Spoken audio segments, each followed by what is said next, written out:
to my channel. This is Lady Freedom here, coming at you with another raw narrative.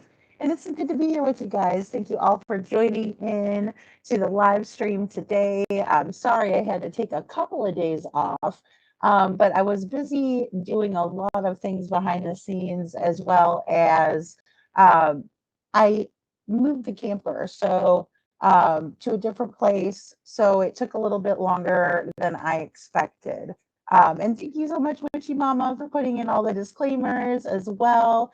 Um, Let me know if I sound okay, guys, if I sound scratchy or, you know, robotic or whatever. That sound is crackling in the background. Just let me know if it's, sounds okay or not, if you would. But today is Seth's birthday, so of course I wanted to. Oh, it is crackly. All right, thank you.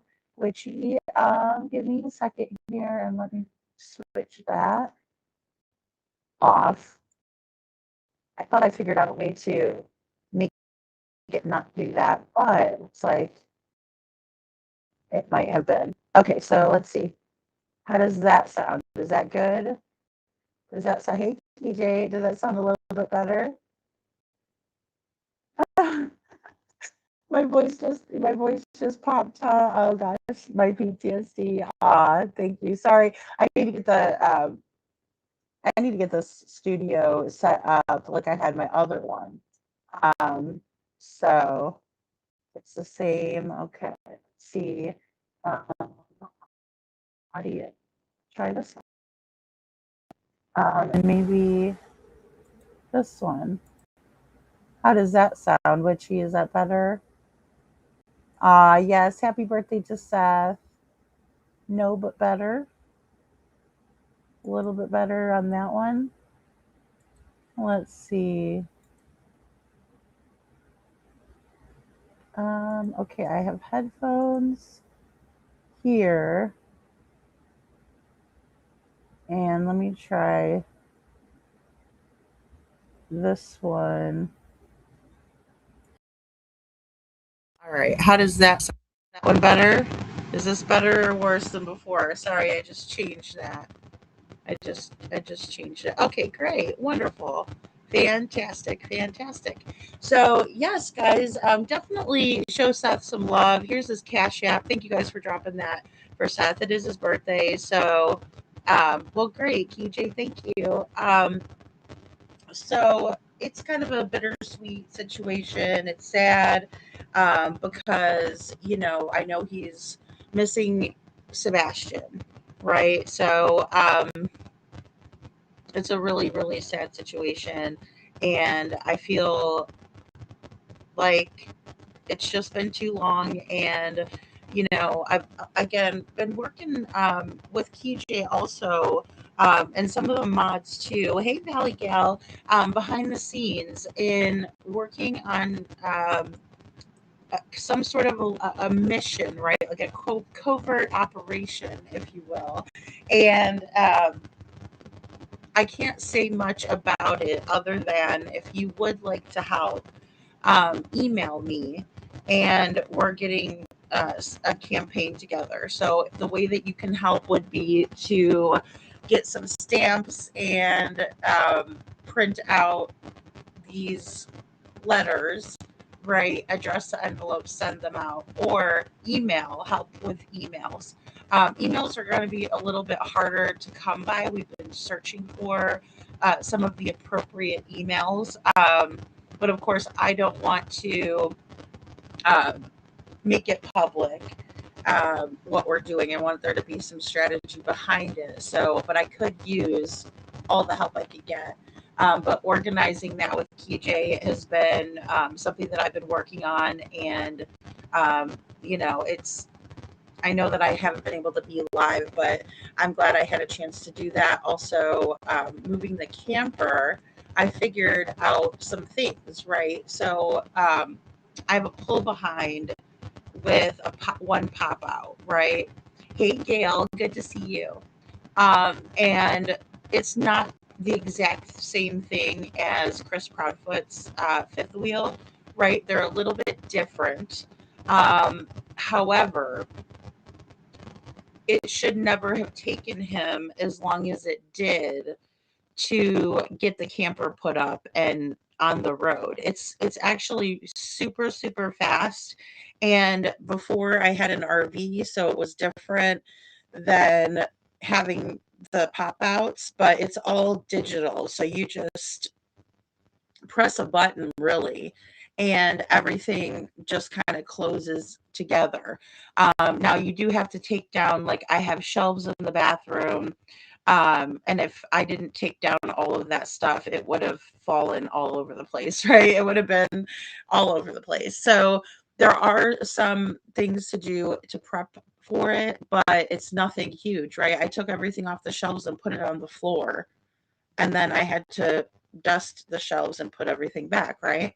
And so it's not wholly time consuming to do it, right? It's supposed to be something that's easy, pick up and go, right? And then all of the things that are in the cabinets, for anybody that's wondering, um, the cabinet doors lock shut. So it's not like they can pop open when you're moving down the road, right? And so it was, all things considered, um, especially because Chris Proudfoot didn't say that he was alone, right? He said that he had people with him. He said we, right? And he always says we. Maybe he thinks of himself as more than, you know, I don't know, one person, because he says we an awful lot. Um, so Okay, wonderful, Scranton. I'll let you know. I could text you. That's fantastic. Thank you so much. I have some other people that I talked to via email, and I was going to just, do a mass email and ask for help that way too. But again, I want it to be, strategic and stuff. And then I did send Seth a copy of what we were trying to send out, just so we could get, you know, um, some approval or ideas, or that sort of thing. So, um, because it's in my opinion important for Seth to be a part of the process too. So, hey Seth. Well, speaking of Seth, good to see you, and thank you, Seth, for posting Sebastian's flyer. And I hope that you had a good day today. I made you a video. And I'd like to play it. So let's play the video here. And let's see here. Here we go. And, again, it's bittersweet because I know what your birthday wish is. I already know what would be the best thing to get Seth would be to have his son back with him. But here we go. This is from the Dragon Tribe. I hope you enjoy it. And here it is.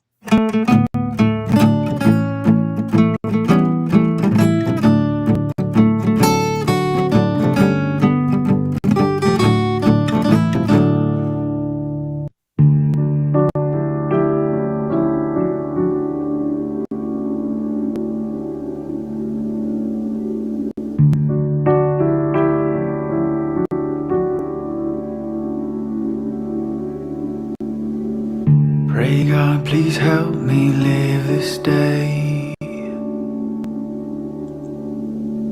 Bring peace and joy, let these memories stay.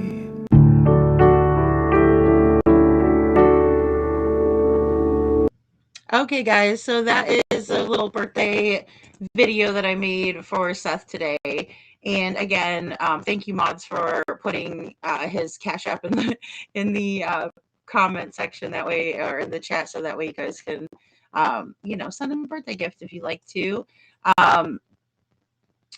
So, that's sweet, Sandy. Thank you, Sandy. And also, when she says, well, you can't help it if the ladies do it better. Exactly. Oh my gosh, I'll tell you, it's amazing how strong the women are in Sebastian's army, right? How it's a lot of women, and there are men too. Not to discount them or anything like that, but the ones that show up are few and far between. When it comes to men, women are out there. They're the ones that are poking their heads out, not afraid. Hey, Shadow, good to see you. So, Um, yeah, absolutely, Seth, of course, always. Um, you know, again, sometimes um, I believe that things are happening for a reason. Maybe not everything can be explained that way, but moving this camper really put things into perspective for me because, like I said, I never dealt with the pop out part of it before. So it was even quicker the other way. But now that I know what that all entails and all of its, at the push of a button, it does absolutely make me think that we should be also looking in Memphis too. Um, oh, is it still doing it? Is it still doing it? Okay, hold on.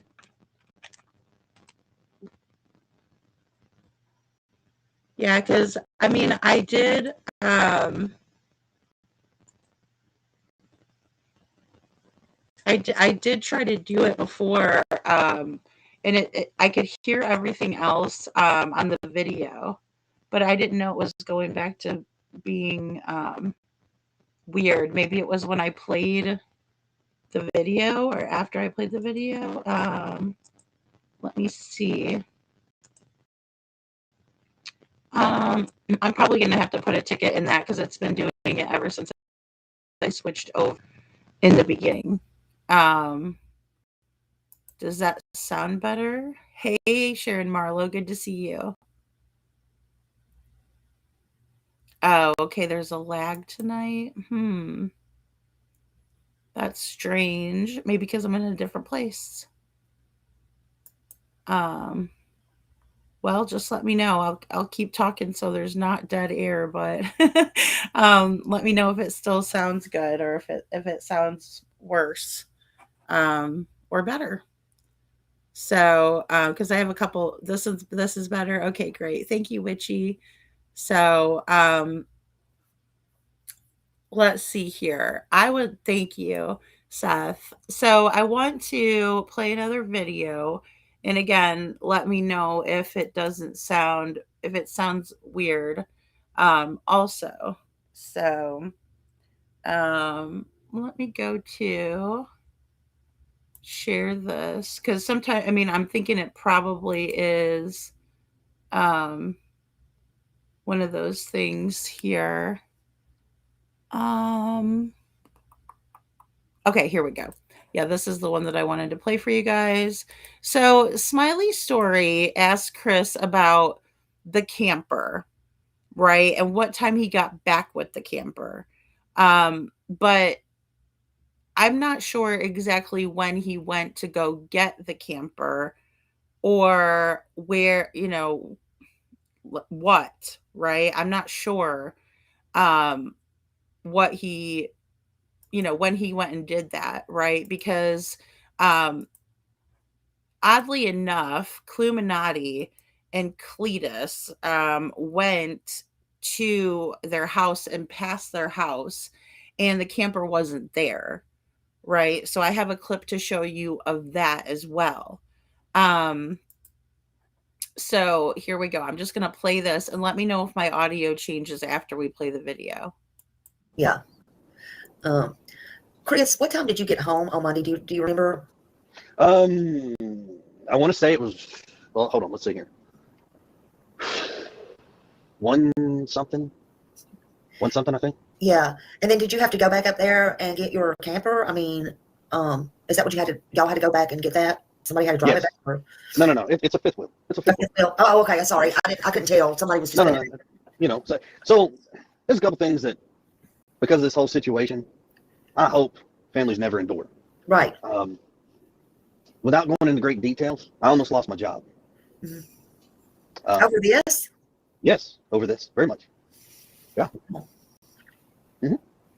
And because of that, I was like, well, so I got permission, and I say I got permission. I asked law enforcement, said, hey, I need to go down, go get my fifth wheel, and I need to bring it home.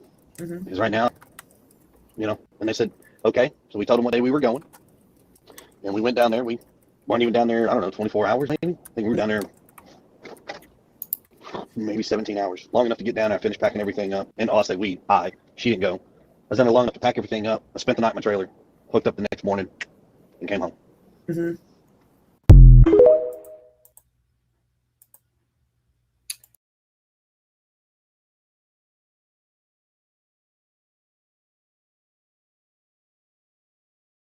Okay, that time I was muted.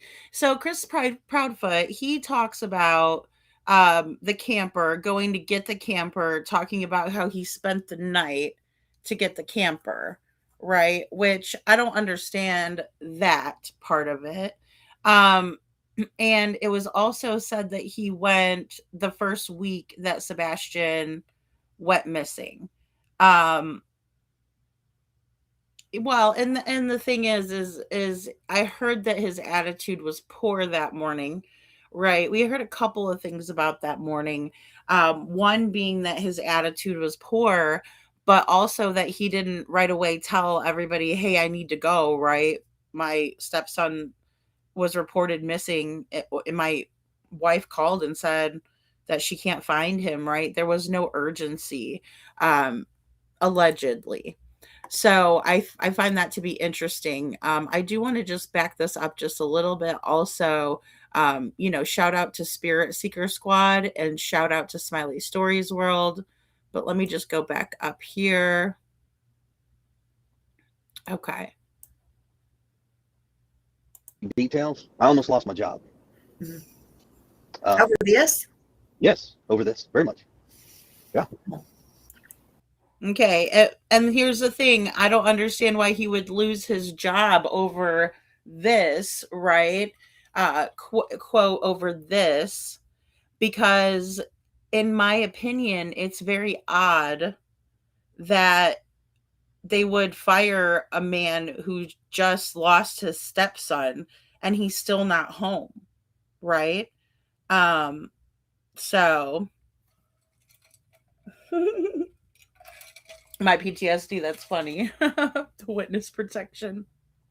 That's what people were saying in the beginning, and it was funny to me because I was showing my face every night. I'm like, if I was in witness protection, I'm pretty sure that this, first night I showed myself, um, you know, they would be pissed off, as far as I know, and how that works.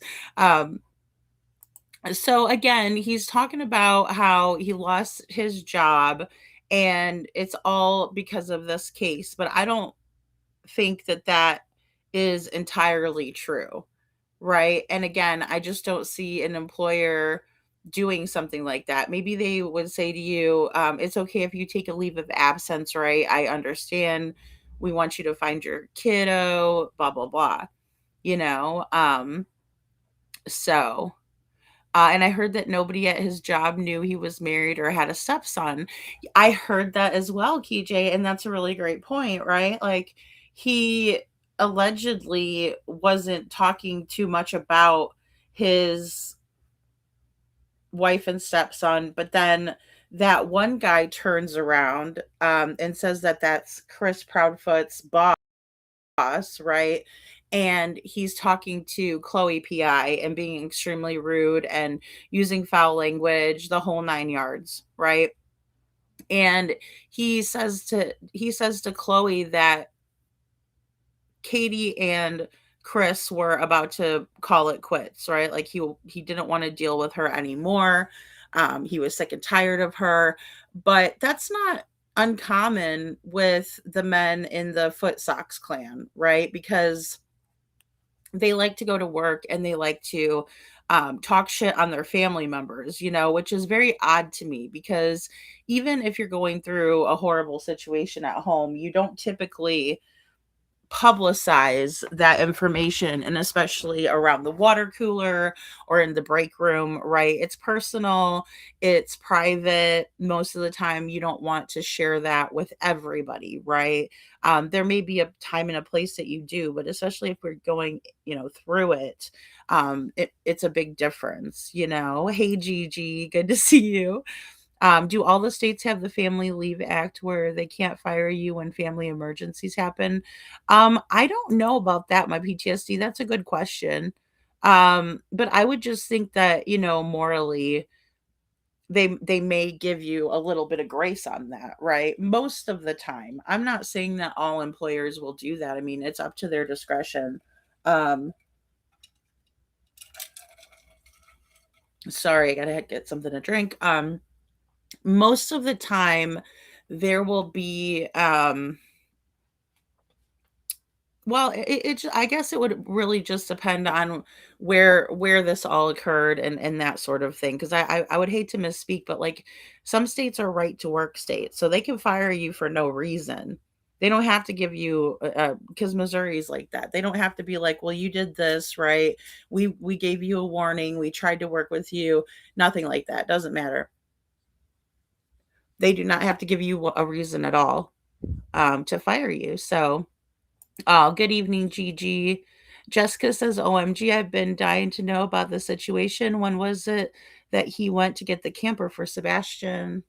Or, excuse me, after Sebastian went missing, or should say, how long afterwards?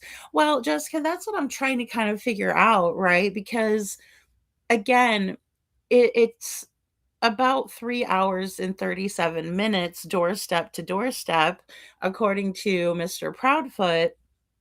And when I was moving the camper, well, I shouldn't even say that. Nate was out there and he did all of it. And I sat in here with the dog because he was kind of freaked out, right? And I just took care of the things that were, on the shelves or on tables and stuff. I was taking things down, but that didn't even take a long time. I was mostly petting him, and listening about Bunny and Jelly Roll. I know, it's strange, but he did all of it, right? We had fencing and the shed and all of that stuff outside, his work tools, all that kind of stuff too, that was being put up and getting ready to move, right? So in my opinion, it's different because we live in this, camper. Yes, Chris was living there, but he was only living there since early February, and he's a guy, right? He's not going to have knickknacks and, Sebastian's excuse me, posters from the vigil and stuff like that I made. Those are the things that I had to kind of move around, but it wasn't a lot. And it only took him like 20 minutes to pull everything in and to unhook everything. It was fast, right? So with that being said, I don't see Chris Proudfoot decorating the outside area or any of that kind of stuff, that little extra stuff that we would have, right? Since we live in the camper. And it just really hit me that I think that we need to look for Sebastian in Memphis as well, or on the ways there, right? And it's not like that was the first time that I've ever thought of that, or this is the first time like, oh, nobody's ever talked about it, because people have. Um, but it's just, it really put it into perspective for me going through that, right? Seeing how it was done, and watching it be done, right? So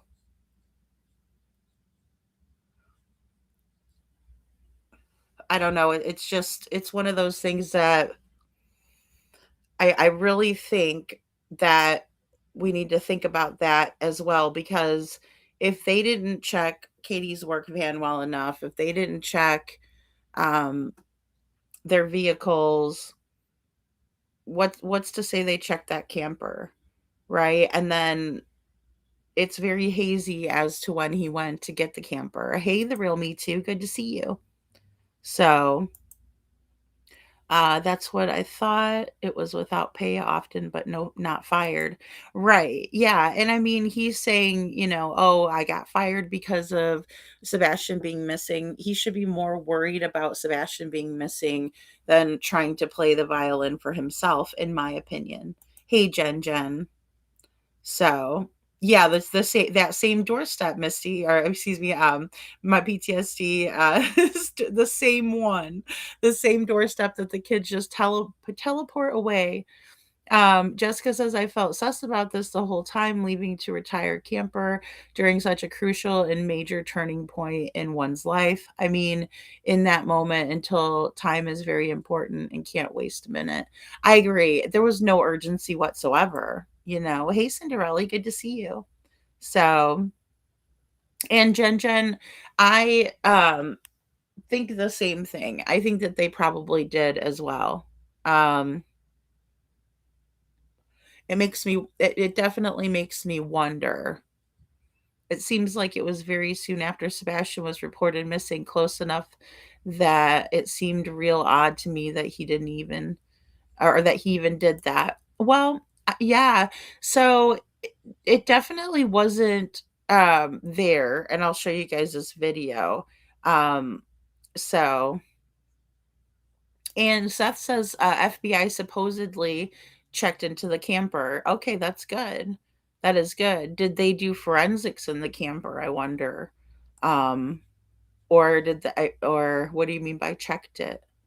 One is slightly newer than the other, looks the same, but slightly newer. Yeah, and I know Hindsight did a video on that. That's where I got the clip from Cluminati because I didn't even hear that live stream. I've heard it in bits and pieces. Um, so,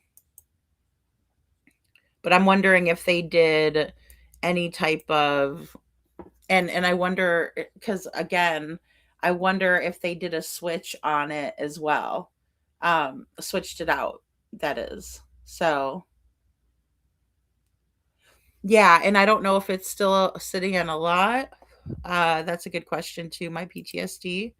So, um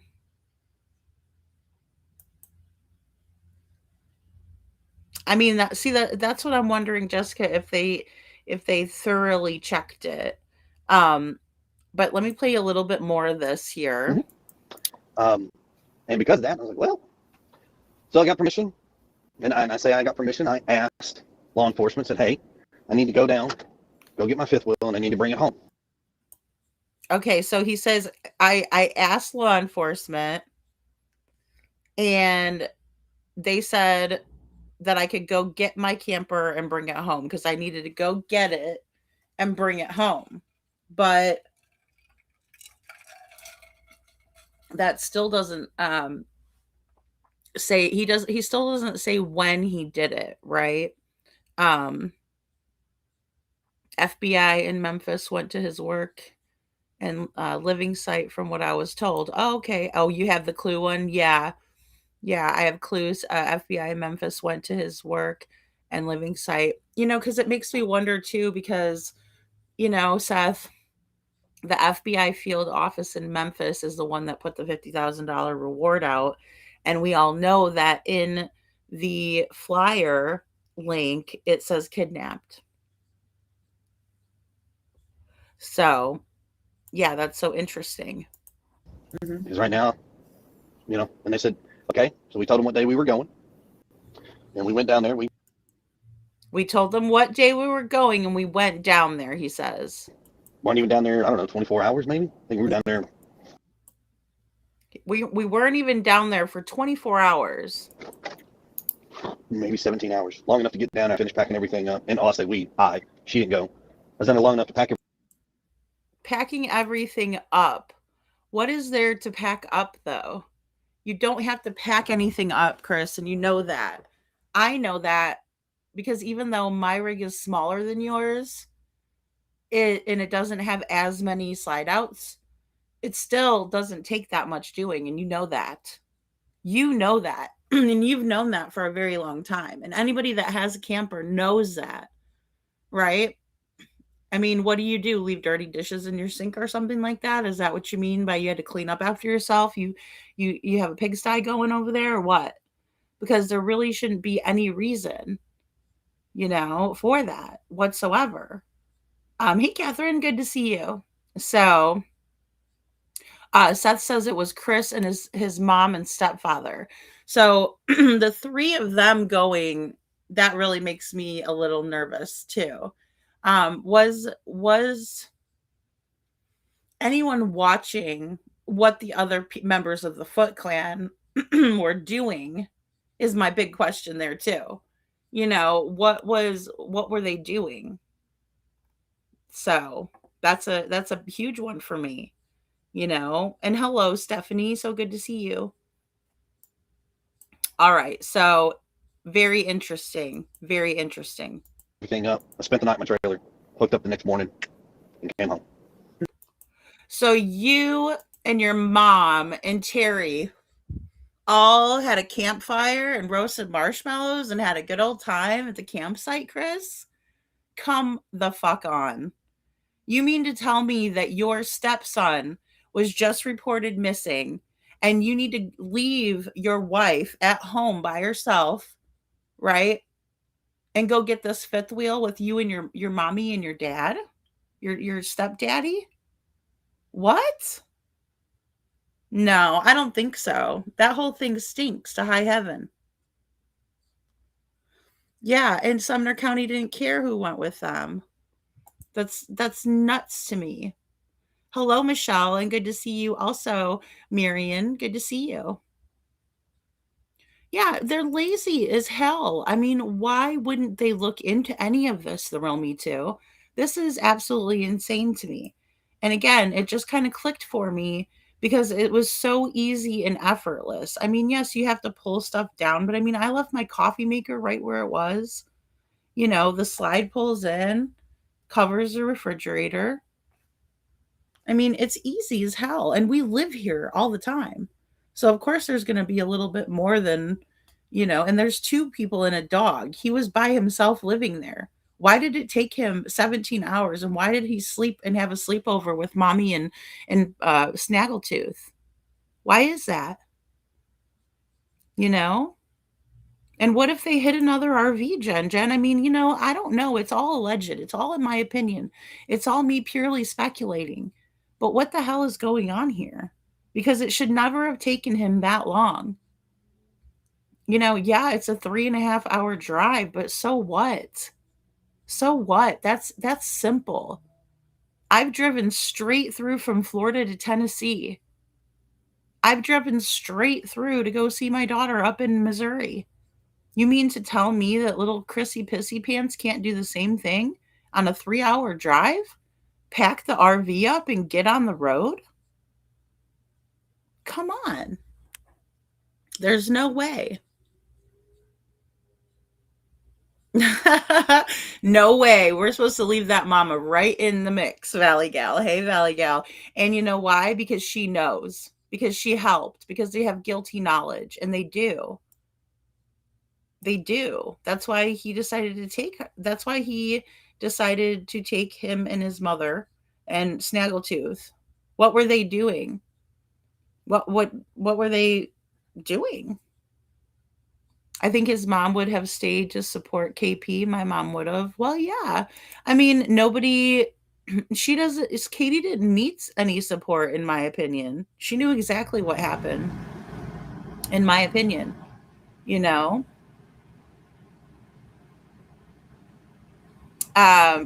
y'all remember when he stopped on the interview to take a call from Tom?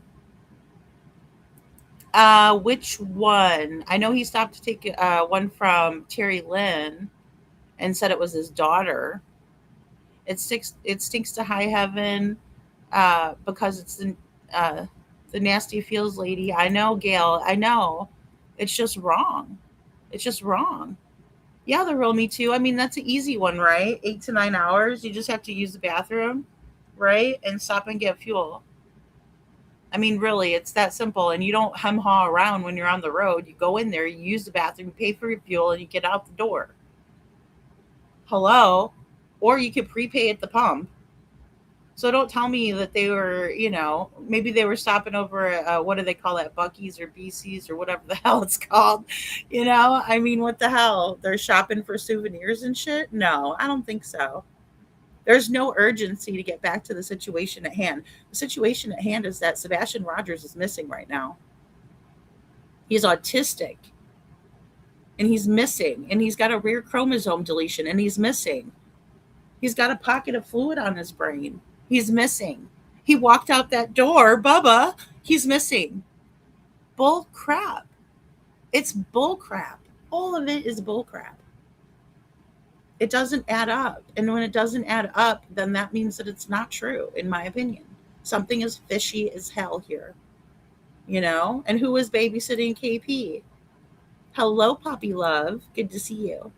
In my opinion, they went to West Virginia to trade the camper in. That's on the live stream with Clue.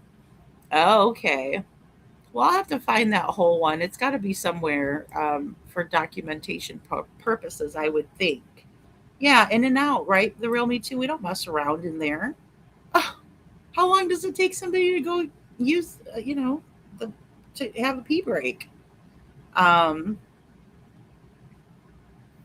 they were in the RV, and he distinctively said Tom. Do you have who's live, or do you have that on a timestamp or something, Michelle? That's interesting. I don't know that I've heard that before. Maybe I just can't recall. So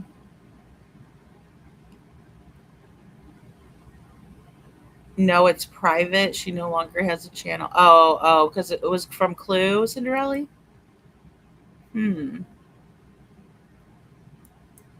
Yeah, that's interesting. I drove to Alabama on a Sunday just to turn around and drive back home, 4 hours one way. Drive from Florida straight home in one drive, right? I know, Jessica, that's the thing. It's weird.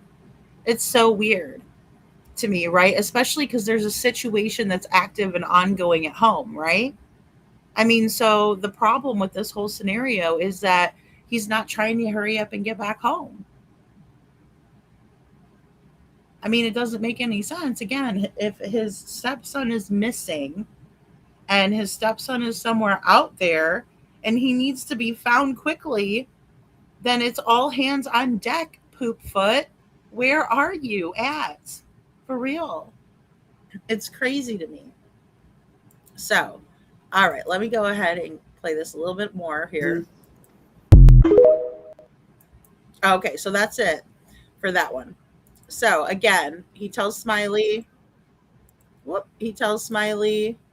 hey, look, this is what happened.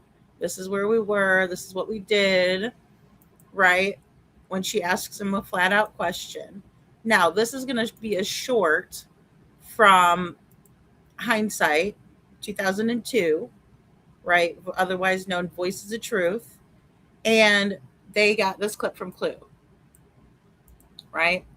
And let's start. I will say I'm super glad. So here we are back at his house, and thank God for those lawn care people, because it really gave us a minute to like sit there and kind of lurk. Yeah.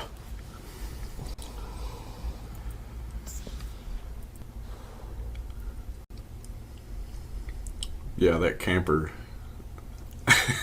Yeah, I'll show you something about that, okay? Note that camper now in the driveway. This is when we were there on 3/3. March 3rd, whatever. No camper. Now, and I'm just showing you different angles, showing you that camper was not in the driveway. Oh, I will say I'm super. All right, and she says that camper was not in the driveway. Here's another angle.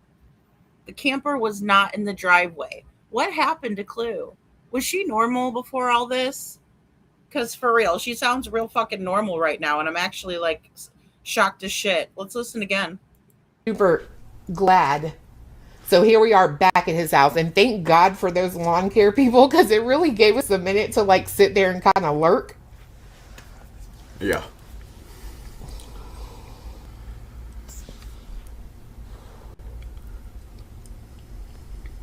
Yeah, that camper. And all the pop-outs are out on there. Can you guys see that? 3/14/24. I might have to download this and repost it. Repost these videos in order to get all together, a compilation, if we will. Right?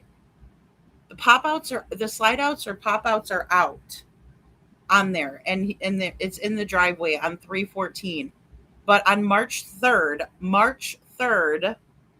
2024, there was no camper in the driveway. There was no camper in the driveway. We can see it, right? Where else would he have parked it? And why is he telling everybody that the same week that Sebastian went missing that he went and got it?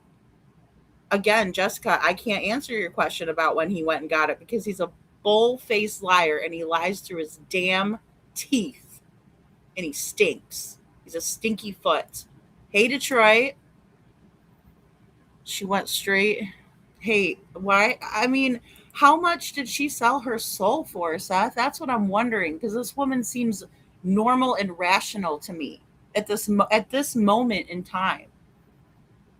She seems like a regular person with critical thinking skills who doesn't have to talk like, her voice is dressed up for Halloween, you know?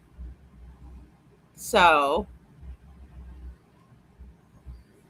well, I think she definitely got paid to switch it over. I really do. I think she got paid to switch it over. So, oh, I'm so sorry to hear that, Brad. I'm sorry, Brad. Oh my. That's terrible to hear. I'm so sorry.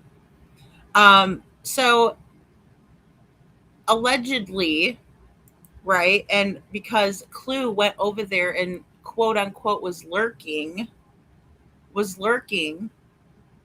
and filming, we can see that the camper was not there on March 3rd. So when she called you a sweetheart, Seth, oh my goodness. Well, that would be accurate. Sometimes. I'm just teasing you. Look, we can all be sweet when we want to be. But it's crazy to me because this person sounds like not the same person, right? Clue's usually like talking, swearing, talking about her, relationship, and not in a nice way, the intimacy parts of her relationship, and the weird, she's a very weird chick, right? In my opinion. The Clue that I've known, I never knew this one, right? I only knew the one that had Chris Proudfoot on his sling blade. That's the Clue that I knew. And like I said, I could tell a bully when I see one, but then again, she obviously wasn't always that way, because she sounds very logical and put together and actually, kind of bright. Yeah, I'll show you something about that, okay? Note that camper now in the driveway. And obviously the camper is popped out, and what are they doing to it? This is when we were there on 3/3. March.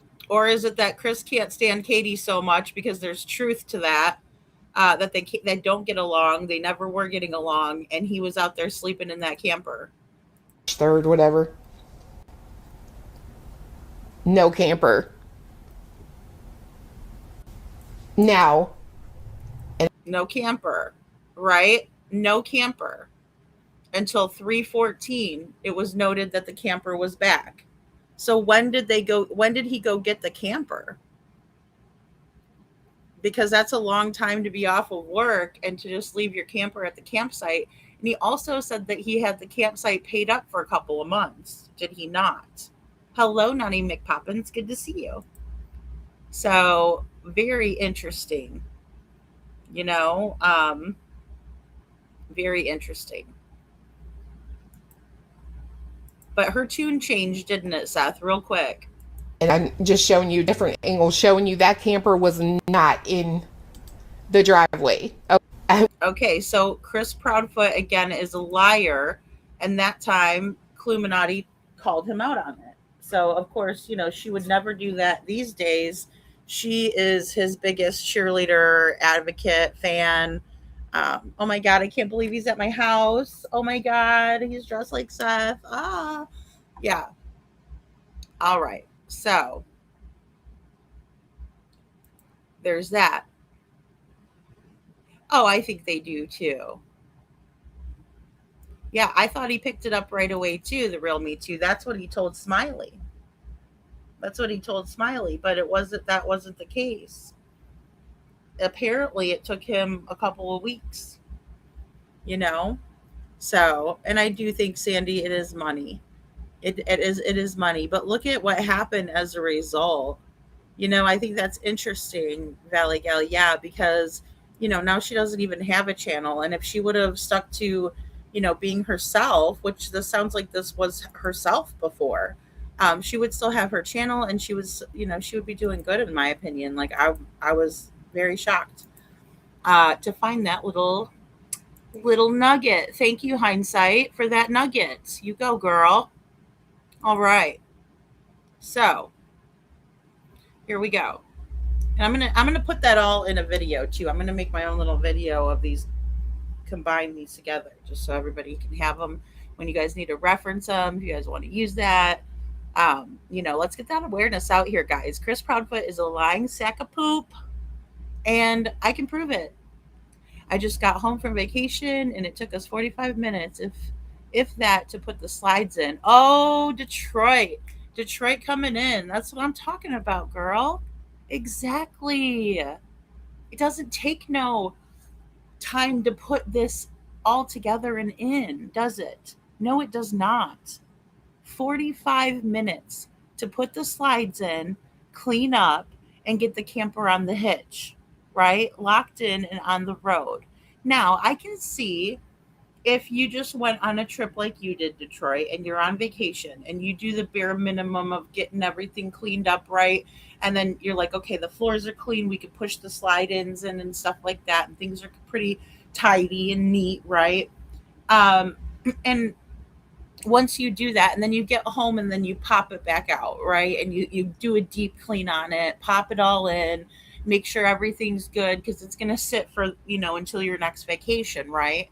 So I would do it like that. I would do the floors, and the dishes would all be done. All of that normal stuff would be done, right? And then you would push the stuff in when you get home, and you get a little bit of rest, right? And then you might be working on it. So maybe that's what the foot was doing. But see, he didn't spend all that time doing that, in my opinion. What took you 17 hours, and why'd you decide to have a pajama party with your weirdo parents? Because that's weird for a grown-ass man and his mom and his stepdad to stay overnight when they don't have to, and your stepson's missing.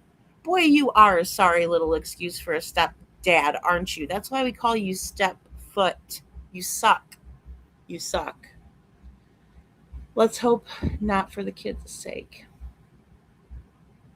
Is Clue pregnant? Oh, hell, Sandy, I don't know. I have no idea. I'm just glad that her videos don't ever pop into my algorithm anymore. I don't care. I hope she reflects on this time in her life and gets her shit together. That's what I would like to see. Because again, I'm just pretty amazed that she used to be quite normal sounding, and maybe not looking, but normal. And then she sold her soul, and I wonder if she, how she gets along with that. Clue had a video she did in April or May where she showed the video to Chris, and he said they had cleaned the camper and the slides were out to air it out. Oh, okay. Thank you, Brenda Calvert, and good to see you. So, God forbid, says the real me too. So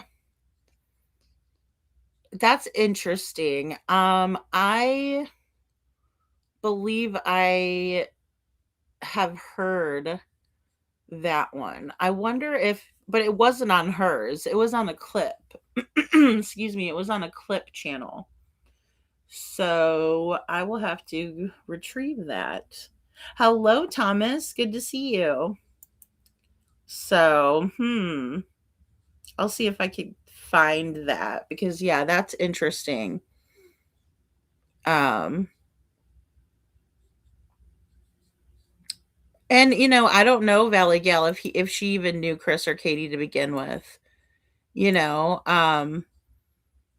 I don't know. It seems like she's the kind of person that can't control her anger. You know what I mean? Like, and we all have anger. I'm not saying we don't. But what I'm saying is that she can't control herself.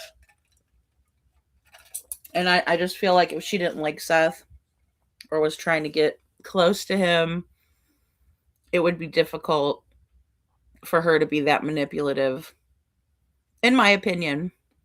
I know there was speculation. People were like, oh, they knew each other, and they might have. I just see that role for Terry Lynn more than anybody else. So, Um, that's a good question too. Having to air out the fifth wheel, why would they have to do that? Liberties, that's a good question. I don't know. I would think Proudfoot just stinks and maybe he just doesn't even like the smell of his own stink or something. I don't know. But that's a good question because obviously he says that he was only there from February, right? Early February is when he says that he, you know, was there.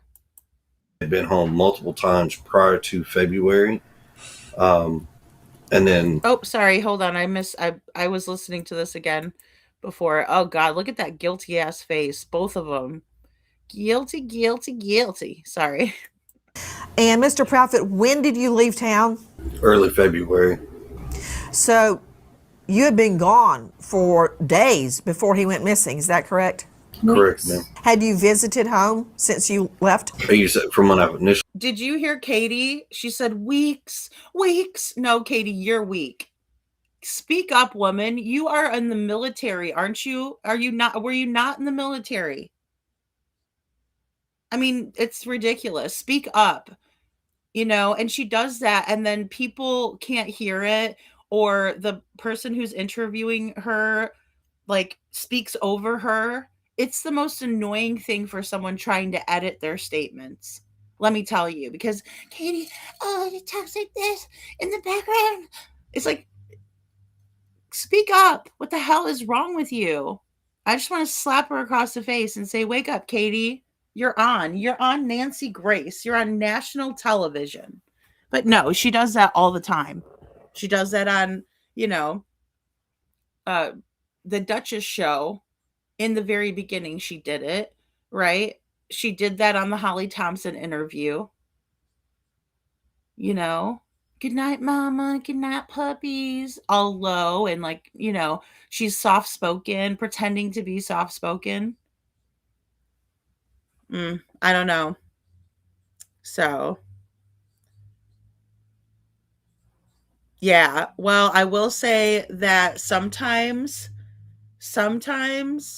though, Valley Gal, what I see with Clue is that she is so insecure, and I think she was the one that was bullied her whole life.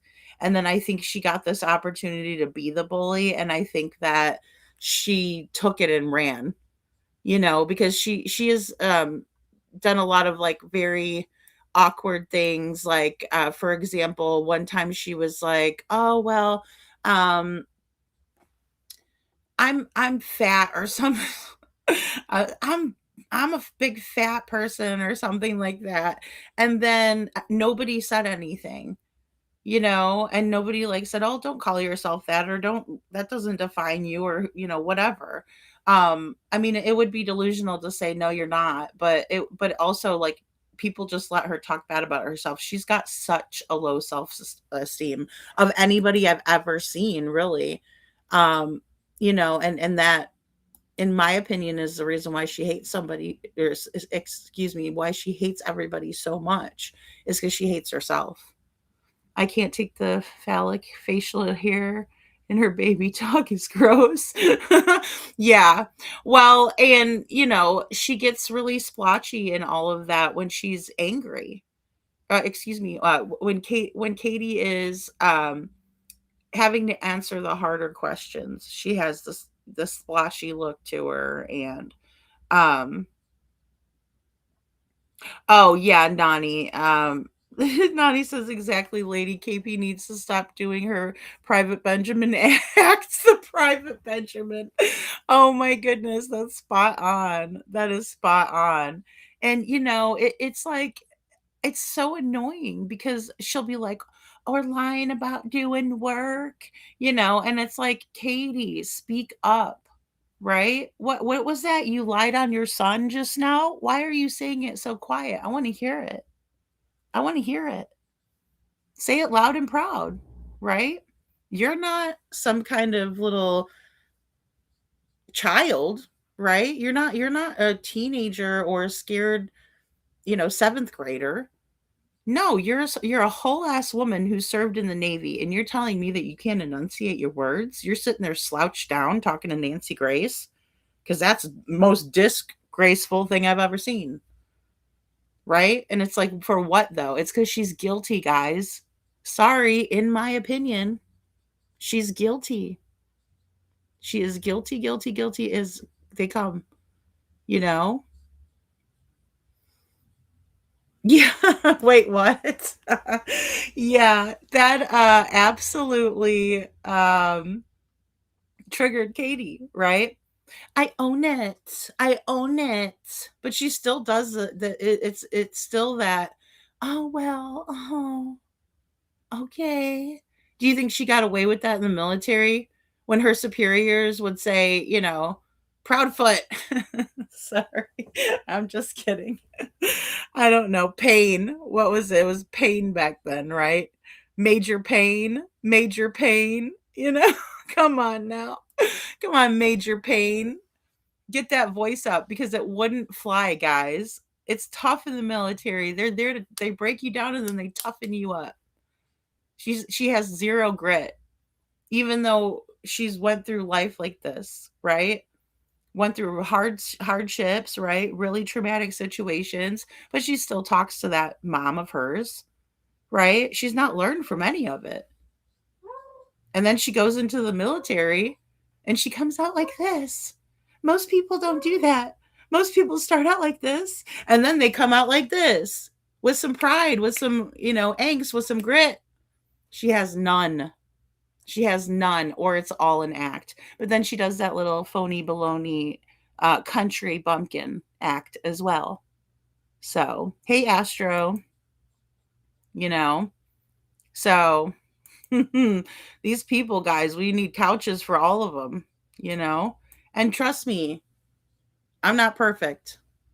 I go through it too. But here's the thing.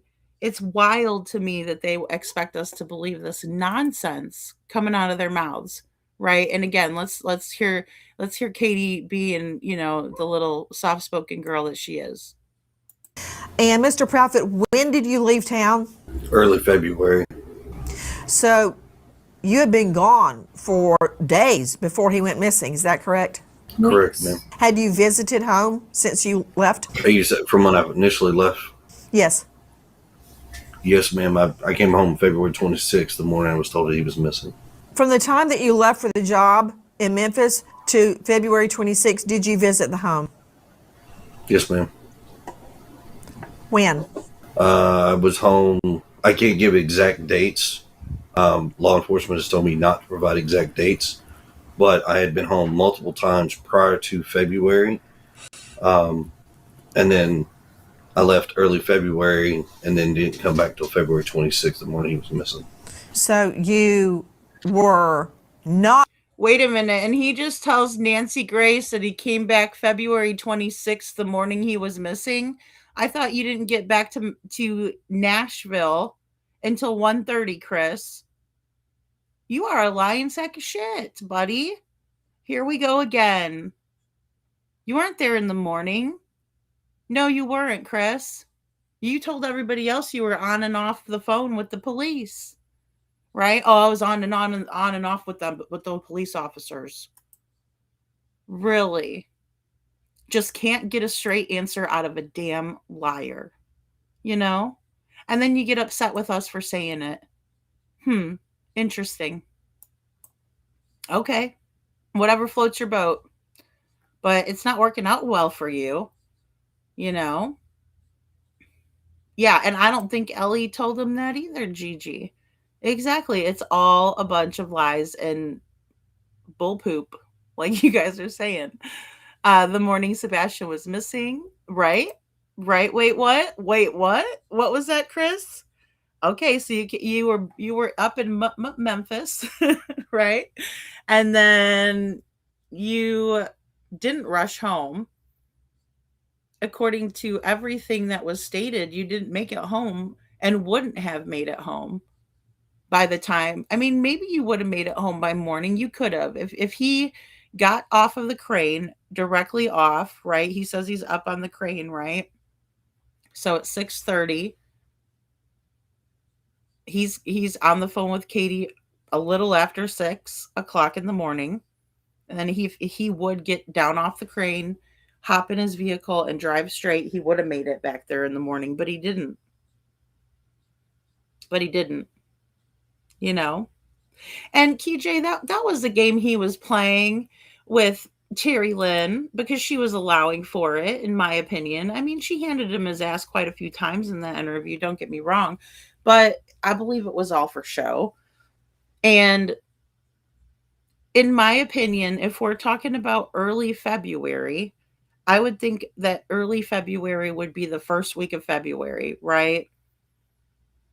Maybe second week of February, as you're saying. Now, February 14th is Valentine's Day. Let's not forget that.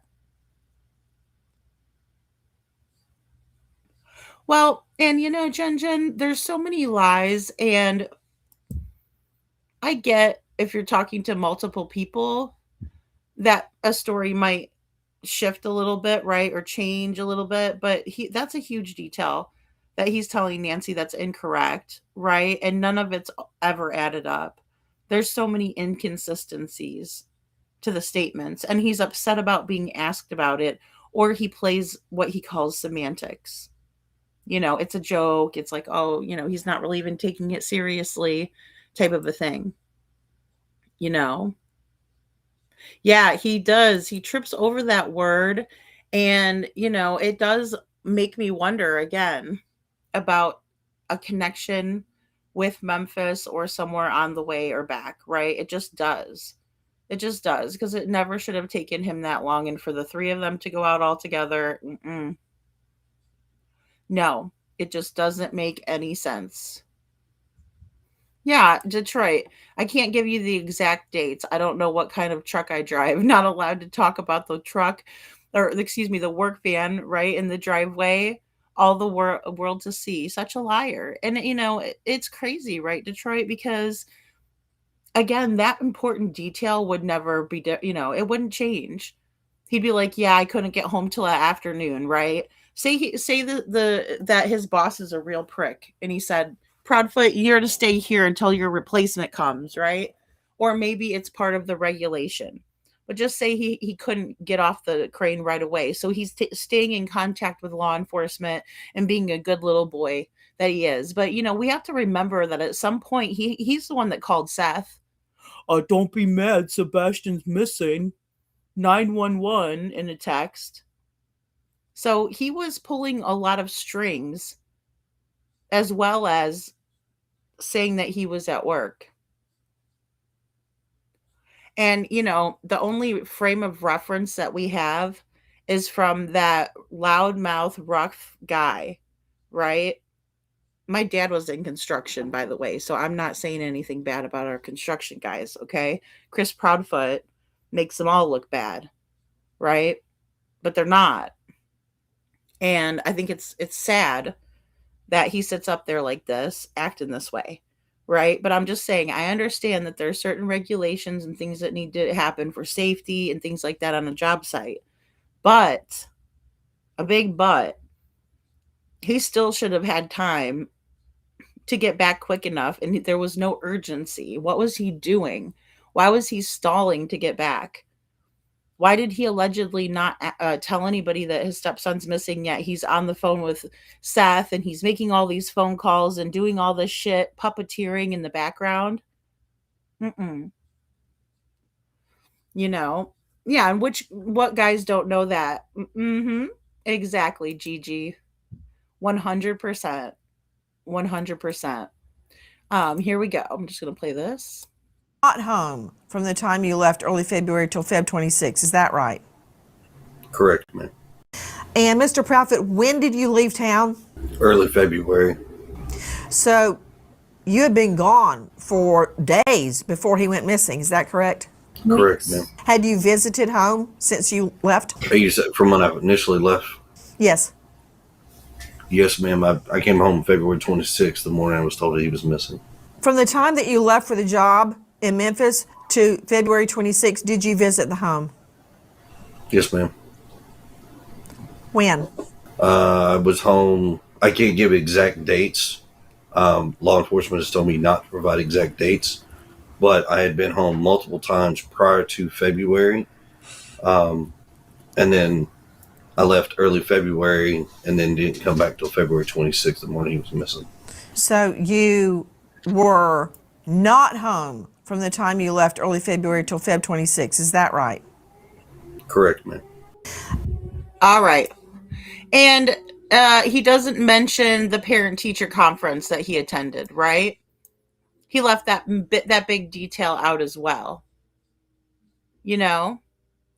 Yeah, he just said morning, exactly, Cinderella. We talked about that earlier too. Yeah, I pointed that out. I stopped to talk about it. And here's the thing. Again, all of this, and this is a short video, and let me make sure who Eden versus Evil, Eden v Evil channel, right? And I'll subscribe and I'll like your video. So thank you for letting me use it here tonight to demonstrate this. This is And Mr. Profit, when did you leave town? does it tell me? Early February. So okay, so it's a 58-second, right? Almost a minute, 2 seconds shy of a minute. And he lies how many friggin' times? How many times? I'm sorry, Cinderella. I think I put it on a I did it on a loop. It's on a loop since it's on, and then I played it again for you guys. So with that being said, that's a lot of friggin' lies in 1 minute, buddy. 58 seconds worth of lies from you. Care to explain? Brenda Calvert says, if not involved, the control freak in him would have responded by getting home ASAP to control the situation. So in my opinion, it shows consciousness of guilt. Boom. In my opinion, I think you're spot on. There's no reason why he shouldn't have hurried his ass home. Witchy Mama says, right? Because God only knows, no rules or contracts can be made without him. They're signing off on it. Well, and that's the thing. He was pulling all the strings behind the scenes, making all the phone calls. Who called Melissa? Melissa said she was out there searching since 6:30 this morning. She said the whole family was. So did he call his mother and his mother told everybody, or what?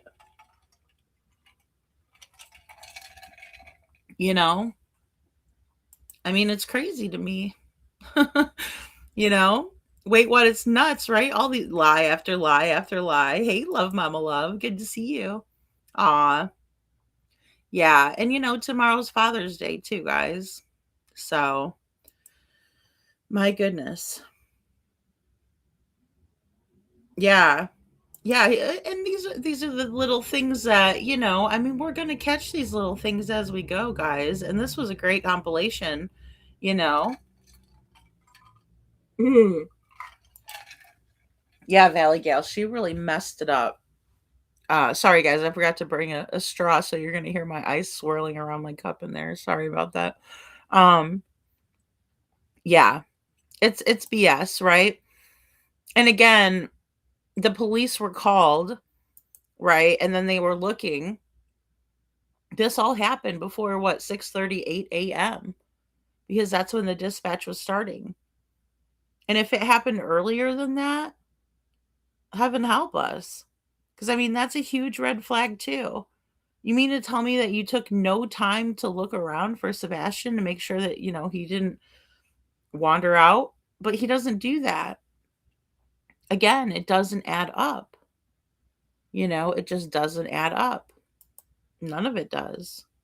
So, and when he got there, in my opinion, he directed Ellie to Seth's house for a distraction. Well, and but they're stupid if they're letting him direct them anywhere. First off, Thomas and I, I can't disagree. I'm not sure. I wasn't there. But, they definitely went to Seth's and they tossed Sebastian's room and then left. Like, how disrespectful is that, first of all? No,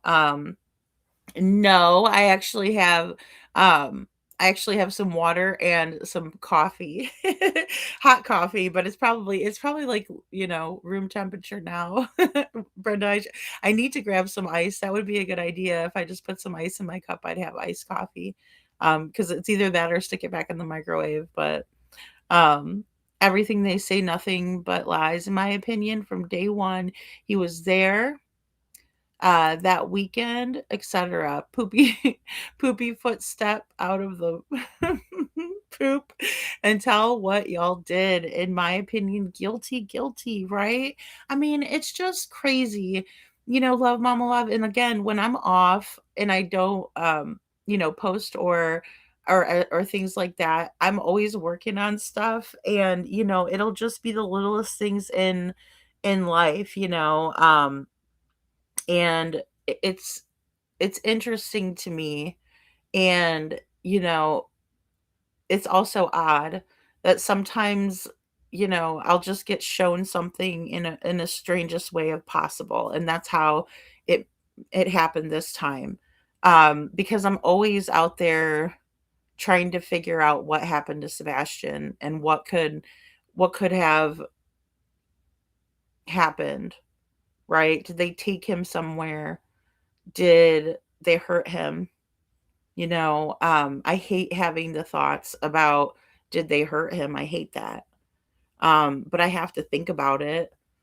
Some of the theories that I come across are not always going to be the ones that I want to think about, right? But if I'm playing out a theory all the way, right, then it would have to make sense. It would have to fit into a time frame. It would have to be probable rather than possible, because a lot of things are possible, but some of them just aren't probable, right? And then you hit the roadblock when you're going down the path, right? And you just get hit right where you're at, and you're like, this is not it. It couldn't be, right? Because there's this factor or that one, and it just doesn't work out.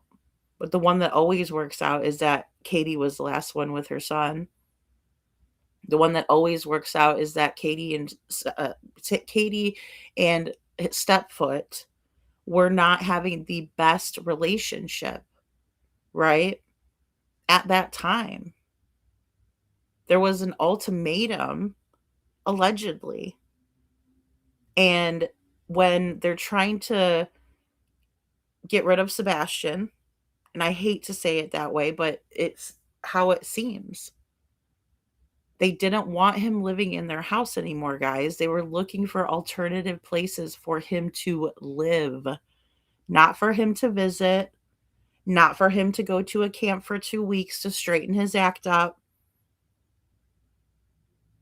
They wanted him to live there. They wanted him out of the house.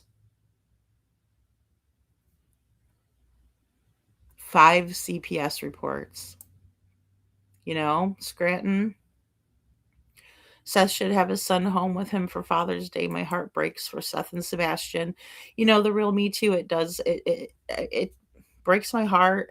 And I just want to figure out what happened, and I want to see justice served, and I want him to be back with his dad, and again, it sucks that we even have to sit here and wonder what happened, because there's people that know.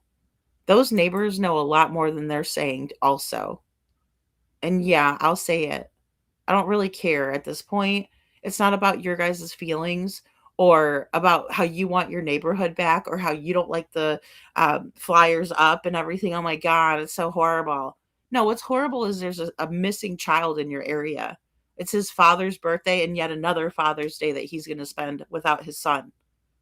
So I don't give a shit about your guys' feelings. Step up, start telling the truth. How do you guys sleep at night? How do you sleep at night? Oh, I'm going to send this over to creators on YouTube. What? Do the right thing. You should have been out there at the gathering voicing your concerns. You guys know more than you're letting on. And that goes for you too, Mr. I guess part-time Hendersonville police officer, motorcycle cop. That goes for you. Where's your footage? What do you know?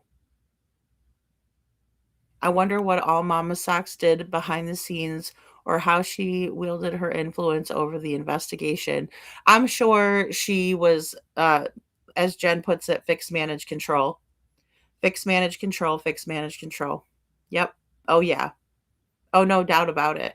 Where do you think little Chrissy Pissy Pants gets his attitude from? It's from those two. You know, it's from those two. They can bust a G cop and bring down an X ring. Yeah, but can't figure out how a 15-year-old skipped every camera and got away. Give me a break. Yeah, exactly, Valley Gal. It's ridiculous. It's ridiculous.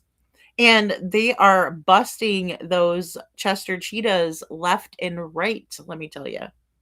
They are. They're doing it left and right. It's amazing to me that they're doing that. And you know, it's all coming together with Millersville as well. And of course, we're going to talk about that because we've talked about it over here, and all of that. So I definitely want to talk about that. I wanted to pull my video back in because I forgot to show you guys something on it. So sorry, I got a little distracted here for a second. Let me just grab this again. There we go. Okay. Because I wanted to show this to you guys too. So Commissioner Don Schmidt, he is a good guy. He's one of the good guys. And he decided that he was going to go to the vigil for Sebastian, right? At Beach High School. And he spoke there. And I thought that was really, really cool that he did that. But even cooler, he did this the other day. And I shared it on the community wall. So you guys will see a lot of the updates in the community there when I post there. But I did post this, and he's saying candidates running for office and door knocking. If you're comfortable doing so, please consider asking potential voters if they've seen this teen. And he posted Sebastian's flyer. What a guy. What a guy, Don Schmidt. What a guy you are. You know? So, and I put that in Seth's birthday video. You know, Gigi. Hey, Dixie. Good to see ya. And thank you for the green hearts. We took a 30-hour train to visit our grandboy's stepmom and dad, so we verbally rotten to the boys. I was depressed for days after returning home. Too hard to prove mental abuse. Oh, I'm so sorry, Barb. Well, and that's the thing that's, you know, it is hard. It is hard, Barb, because you can't see it, right? And a lot of times it's somebody else's word over yours, you know, and it's hard because you might have to, you know, record it, and not all states are two-party states, right? Or excuse me, not all states are one-party states. They're two-party state, and people need to be notified if they're going to be recorded, you know, and so it's really difficult to get that on video. You know, we took a 30-hour train. Oh, sorry, I read that one. Chris wanted him out, and so his daughter could come, and the CPS reports had to stop because of the upcoming custody hearing. Well, the CPS reports allegedly kept coming, Thomas, because the last one was right before Sebastian went missing. It was right before. It was at the end of January, early February. Like, you know, when Chris Proudfoot left, right before that. So I'm also still curious about the figure at the end of the Texas Roadhouse video, the walk, the t-shirt. That person was wearing a sweatshirt. Or that person was not wearing a sweatshirt. Hey, Jenny by the beach, are you talking about the one that Carrie's reviews put up that people were thinking that was the green hoodie, possible green hoodie?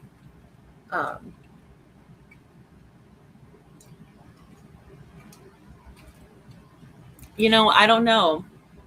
I don't know, Marion, about that.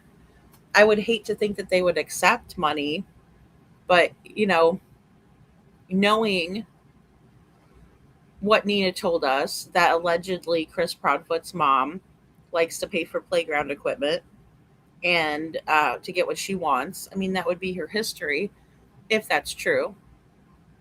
Um, I have no reason not to believe Nina on that, but so. But are they busting the good old boys? Just asking. Yeah, no, they're not going to do that. They just are not going to do that. I'm betting there's a couple neighbors that have given info to the FBI and they just want to keep people safe, is what I'm hoping. Hey, bad neighbor doesn't equal inviting. Oh, if you can afford a loudmouth, high priced 24/7 attorney to be the only person CPS contacts, like things can be left to go on. Well, and I'm not saying the neighbors are bad people. I'm just wondering how. I mean, with the exception of the one that's affiliated with the Proudfoots and won't give the footage in. But it makes me wonder what's wrong with these people, that they're okay with this. They're like, I'm just gonna go sell my house and move to a different place, and then I don't know. Some things you just can't run away from, and if you have knowledge or you have camera footage of the night that Sebastian went missing, and it doesn't even have him on there, that's evidence. Again, that's evidence. No evidence is evidence. So no evidence of him leaving the house is evidence that something in the house happened. Katie, where are you? Because that's what's left, guys. That's what it keeps coming back. Hello, Ann Brock. Good to see you. I believe the last CPS report is the final straw and motive, whatever happened to Sebastian. Yeah, well, Brenda, I mean, you can't, or we cannot overlook any of that went on, right? Because it obviously all adds up. That CPS report, right, was probably a big deal. They had gotten away with 4 of them because they were closed. All 4 were closed, so they had gotten away. Sebastian wasn't removed from the house. As a matter of fact, um, with the 4th CPS report, what baffles me is that allegedly they were trying to get Seth to send Sebastian to Bledsoe Youth Academy, right? And he said no. And then he was working on getting some school options, but then they said that they were too expensive. So to me, that doesn't seem like it would fly with DCF, right? Like what do they DCS. So that's another thing that's really quite confusing to me. Why did they close the 4th report out? Because obviously Sebastian was still living with them and they wanted him to go to Bledsoe. But then his dad said no, but yet they weren't telling, or communicating that over to DCS. So why would they close the case out if there was such a major problem? It makes me wonder what's going on there, because they shouldn't have closed that out. If there was still an issue and they can't take Sebastian anymore, it's too much for them. That's what they're writing to Seth. He's too much, and then they say he got in trouble at school. My autistic friend, she and her daughter go through a lot of stuff, verbal and sometimes physical abuse. Oh, I'm so sorry to hear that, Thomas. And it's sad because a lot of times these people do mistreat people in those places, the schools, the homes. Oh yeah, it's not just. It is. You're right. It's not just good old boys. Yeah, it's also girls. Yeah, you're right. Exactly. So, wasn't there 2 arrests of LE in Tennessee SA recently? Yes, Detroit. It was a lot of people have been arrested in the last week or 2. Yeah. So I need to do a video on that. It's just, again, YouTube doesn't like those types of videos. But it's accumulating, and people are just sending it to me left and right. I did repost a video that I wanted to show you guys tonight. I'm hoping that they don't ding me for it, but it's definitely goes with what we're talking about tonight, and I think it's important that we watch it and understand it. So give me a second here. And I'm going to pull it in for my posts. And if you guys ever want to find my posts, they're right here. Obviously, all these little spots right here. And that way you could go over and take a gander. This is going to be a little short on the investigation. Now, this, guys, is coming in from Fox News Nashville. And this was 1 day ago, right? So this was on 6/20/2026. And there's our beautiful Jen. There's our beautiful friend Jen. Okay, here we go. So I'm just gonna play this for you. Oh, wait, hold on. You guys might not be able to see this. Hold on. Let me pull it back up. Sorry, I was in the other tab and I noticed that it looked different. I'm like, see, there's Jen. All right, so here we go. And let me switch it over here. All right, here we go. Let's pull it up here. Developing news tonight involving the Tennessee Department of Children's Services. After decades of documented issues, a state representative from Nashville is now asking federal officials to launch a sweeping investigation into DCS. State Rep Afton Bain of Nashville says that she submitted 14 different civil rights complaints to the U.S. Department of Health and Human Services. Fox 17 News' Hope Salmon live now at DCS headquarters in Metro Center with more on these claims. Representative Afton Bain tells me that these cases span counties throughout Tennessee, and she says that these families tell her that they've exhausted every way for help. Representative Afton Bain says the 14 civil rights complaints document a series of reported failures, including denial of services for children with disabilities, retaliation against parents and foster families who file complaints, and the falsification of case records. We are really seeing a systemic. Did you guys hear that? Did you hear what they're investigating on a state level in Tennessee? Unbelievable. Let's listen to that again.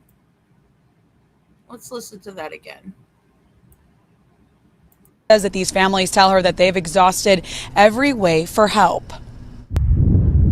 Representative Afton Bain says the 14 civil rights complaints document a series. 14 civil rights complaints of reported failures, including denial of services for. All right, and I'm going to read this to you. This is a little excerpt, right? So we could just pause that really quick for this because I want to read it.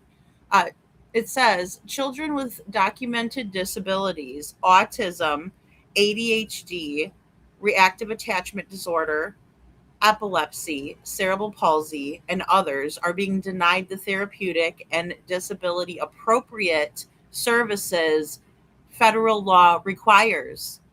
Where is the ADA? Where are they? We need them to come in and step in on this situation. This is 1 day ago, guys. 1 day ago. They're being investigated. Right? They're denying therapeutic.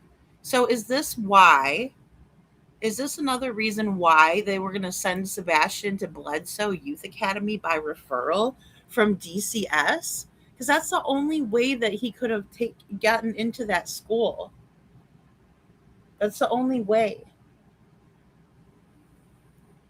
I want you guys to remember that. Please don't ever forget it and spread it around the YouTube streets. The only way that Sebastian could ever get into Bledsoe Youth Academy is through a DCS referral only. It is free to the parents because it is paid for. It's paid for by the state. Now, Sebastian is a child with documented disabilities like autism, a rare chromosome deletion syndrome, right? A rare chromosome deletion syndrome. So was he part of the children who are named in these 14 documented complaints that he was being denied the proper support that he needed through Tennessee DCS? That's a question that I have for our friend, my PTSD's lawyer friend. We're trying to get together to have her on the show, because I want to know if Sebastian was one of these cases. Not the 14, obviously. We know he's not in that 14 people, but I'm saying, is this why? Because the whole time I'm wondering, especially when I see Sebastian at Texas Roadhouse, because look, he was disappointed. He had to have been disappointed that he couldn't go bowling. He had to have been disappointed, right? He's like, has his heart set on bowling. We know he loves to go bowling. We saw him, in the video that Katie released of him bowling and having a great time, right? And you got wrecked, Mom, and, just having a good old time with it. But then he can't go, and that had to be disappointing for him. But then we see him at the Texas Roadhouse, whether they went straight to the Texas Roadhouse or whether they went someplace in between and then went to the Texas Roadhouse. Sebastian wasn't acting like he was in a bad mood or like he was having a tantrum or an attitude about not being able to go bowling. Yeah, I mean, I thought of her right away with this today, my PTSD. I was like, this is something that we need to ask about, right? And especially because DCS dropped the ball so badly in Sebastian's case.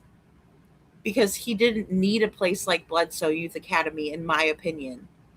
He needed a place because of how well behaved he was at the Texas Roadhouse, in my opinion. And I'm not saying that that's always how his demeanor and his attitude, right? But I'm saying if he was so upset about bowling, but he was still acting, appropriately at the restaurant and being pleasant to the wait staff and being a good boy at the table, it doesn't make a sense to me. It doesn't make sense to me why they're sending him to Bledsoe. Those kids are delinquent kids that go there. No offense to those kids. They need help. I hope they get it, but I don't know that they're going to get it there. They're getting jumped, and the caregivers are telling the kids to jump each other, guys. It happened to the New Hampshire boys. Right? So if it happened to them, and don't forget that at Bledsoe Youth Academy, the staff was showing the children corn materials. Okay? Don't forget that. These are deranged people. And the state is referring children there, referring children who have disabilities there. Oh my God. All right. DCS routinely treats disability-related behaviors as disciplinary problems rather than clinical symptoms. Let me read that again. DCS is routinely, and did this in Sebastian's case, treats disability-related behaviors as disciplinary problems. Therefore, when a child is on the spectrum and they have a meltdown, DCS looks at that as a behavioral issue. It's not. It's not. Oh, my Lord.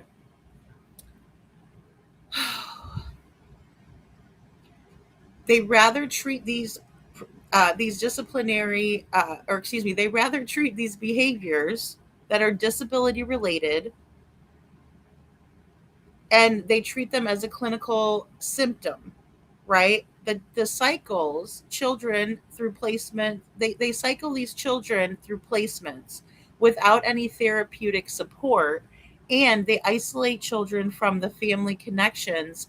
They are clinically necessary for their diagnosis. Okay, so this is a lot to unpack, right? Because when it talks about cycling children through placements, I want you guys to think of Bledsoe Youth Academy. That used to be a place where the boys would go, but now it is an assessment center. It is owned by a place called Youth Opportunities Investments, and it's by DCS referral, and it is paid for by Tennessee mental health dollars. So again, tell me that they're not doing this to all of the children out there, and you tell me that that they didn't do this to Sebastian Rogers. Where is Sebastian? Where is Sebastian? Hey, Holly. You know, I think this should be at the forefront. So again, I wanted to just read this all back to you guys because the news kind of shows it, but they don't read it out to us. Failures including denial of services for children with disabilities, retaliation against parents and foster families who. All right, and they're saying retaliation against parents and foster parents, right? Systematically retaliating, right, against parents and foster parents. File complaints and the falsification of case record. All right, and the falsification of these records for the cases. So they're taking case records and falsifying them, but how? Because if they're falsifying case records, then that means that they're taking a human child and they're lying on the reports. Falsification of these documents by state workers. It's all under investigation, guys. It's all under investigation. All to save $1, Brenda. It is pathetic, but it's also to make $1. Because we've also talked about the money that is involved that the state gets for each child, right? And so the more children that they have, the more money that they get, right? Because even if these children are in a foster home, they're still a ward of the state. They're still a ward of the state. Can someone send me a link with this newspaper thing on this? You mean this video? I put it on my community wall. Hello, Marion. Good to see you. So I can send to my friend. Yeah, I will. I will send it to you. Is that what Crispy said he might need some help? Or excuse me, is that why Crispy said he might need some help when he gets back? Well, I mean, it makes me wonder, Sandy. It makes me wonder because I don't know what to believe about that. I don't know what to believe about Chris Proudfoot. I don't. I do not. Because some part of me makes me think that he's saying that 18 crap because he doesn't want us talking about Sebastian. I mean, he didn't want us to come for the gathering. Right? He wants us to shut up about it. And I'm never going to. I'm never going to start, I'm never going to stop thinking about the different ways or the different things that could have happened here. I'm incapable of it. Moving your environment is stressful as hell, but I was still applying it to Sebastian's case, right? Because I'm not going to stop. The moral of the story is that I'm not going to stop. And it is fraud. It is fraudulent. That's right. That's right, Liberty. It is. It definitely is. And, if we think about that, it's scary. Think about if somebody called because your little one was playing outside and, they fell down, right, and hurt themselves. And then the next thing you know, DCS is at your door and they're falsifying records.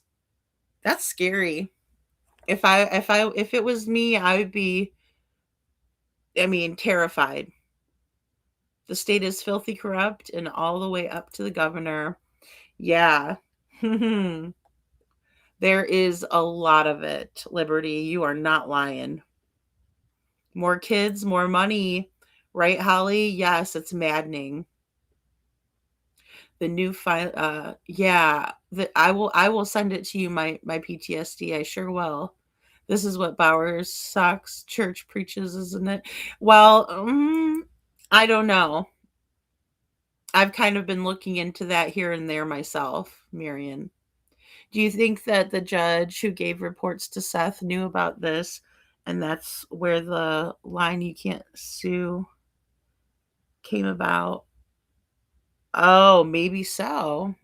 That's interesting thought, Witchy. Well, it's obviously supportive of child abuse, It's just like the hospitals. That's true, Holly. That is true. Um, oh, really? Oh God. Oh God, Holly. Oh, that's just heartbreaking. There's a Facebook group and all kinds of horrifying stories online about people wrongfully having their kids taken by CPS. Oh my God. Oh God. Mm-mm-mm-mm. Parents would take their babies in for different concerns, and next thing you know, the baby is in foster care. Ooh, and see, that's scary, Holly, with babies, because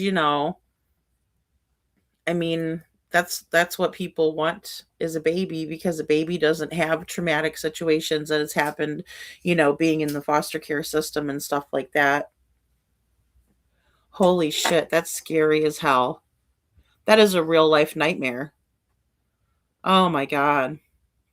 And then you wonder why parents are scared to take the kids to the hospital. They don't want, people to think that they're hurting their kid. I watched a video earlier about a young lady who was taken in the middle of the night by her parents to Pikes Creek, Colorado. They took her to a home for troubled teens and left her there. See, Detroit, this is what I'm talking about. That's why I can't get over the fact that there's a fifth CPS report out there, a fifth one. And they're referring Sebastian. What if they thought that they knew what was best for Sebastian? They wanted to help out Chris and Katie. This is what we're dealing with, guys. This is what we're dealing with. Not fairy stories of people, that look like Conan O'Brien. No, I'm just kidding. I still think the green hoodie is very suspicious. But I'm just saying, we need to really look into this. This is important.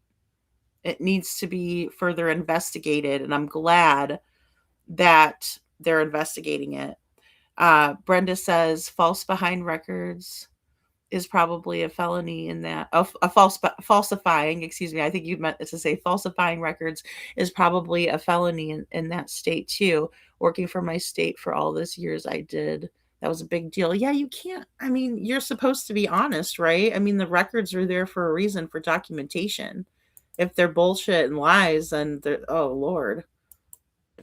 We are really seeing a systemic type of corruption within DCS that needs to be intervened by the federal government. Boom. The letter also What did details you just say? allegations. What did she just say? Hold on. Let's not get too ahead of ourselves here. Let's back it up. Okay, hold on. We are really seeing a systemic type of corruption within DCS that. All right, a systemic type of corruption that's happening within DCS. And I don't know how to say this lady's name. Tiffany Ben. Sorry if I botched your name. That's a lot of consonants and not a lot of vowels. Afton Jean Ben is saying to us, she's a Democrat, a state representative for Tennessee. And she's saying that there is systematic corruption within DCS, and she is not lying. She is being 100% truthful here. This is exactly what she's saying. That needs to be intervened by the federal government. And it needs to be intervened by the federal government. She's calling for government oversight. She wants the government to come in and see what's going on here. The systematic corruption that exists in DCS. And she needs to stay on the ball. Thank you to this lady.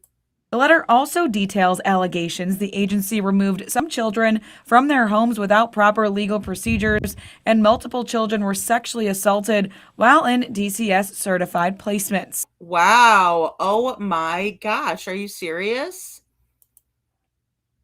Okay, guys. So let me read it all off to you because they don't like to read the whole thing. They want to read a little bit. Children have been removed from families without court orders. Without a court order, the children are removed from the family. So in this case, is it far-fetched to think that they would have removed Sebastian and helped Chris and Katie, who are at their wits' end with this child who is so behavioral, he has got all these behavioral disorders, and his meltdowns are not because he's overwhelmed or overstimulated because of his autism. It's because of other things, right? Again, this is a hypothetical situation, but what I'm trying to explain to you is if they're willing to do it in one circumstance, they're willing to do it in another. Point blank, period. The proof is in the pudding. It's right here. It's right here. Children being removed from families without court orders, no petitions, right? Nothing documented, and based on evidentiary standards that DCS's own caseworkers acknowledged were legally insufficient. In multiple cases, the legal basis stated in official DCS documents for a child's state custody is demonstrably, false.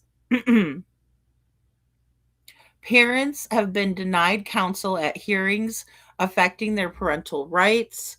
Children have attended 10 or more court hearings without a guardian ad litem. Do you guys know what that means? That means that the child was pro se and did not have a lawyer. A guardian ad litem is the child's lawyer. Some of them suck terribly, and they're shitty human beings, in my opinion. But to leave a child without legal representation when they are entitled to it, and it is their right to have it, is ludicrous. So these children have had to go to 10 or more court hearings without representation. But yet we're worried about criminals and them having adequate representation. But these children are left to fend for themselves over 10 times? You've got to be kidding me. You've got to be kidding me. I believe it too, Holly, and I think that DCS is involved with human trafficking as well. I do, because looky here.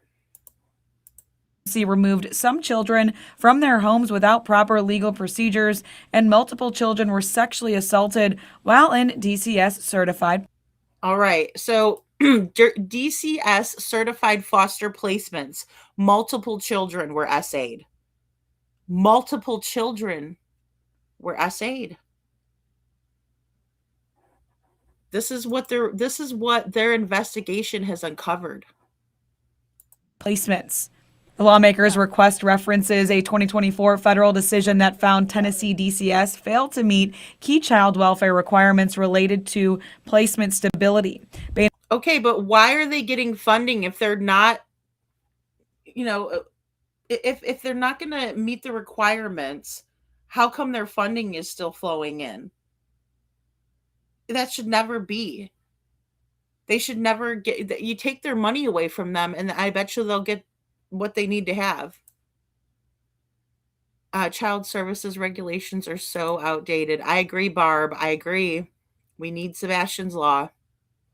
liberty. I have to say I don't agree. I don't say what I truly believe because I don't want the state or want to state the worst. Yeah, I agree. I believe I agree with you on some of that too, love mama love, and I appreciate you for not going into detail about what you think because I mean we just don't know, but I just I think it's better to just say he met with foul play. Um Lady, where I'm stuck is how could they not know about Seth? His school should have told them about him. Well, I mean, there was a major disconnect on a lot of that, Sandy, and you're right. I mean, at some point, I don't know how that fell through the cracks exactly, but it definitely did. Um, it definitely did. I know, Cinderella. It's sick. It's sick. It's sick.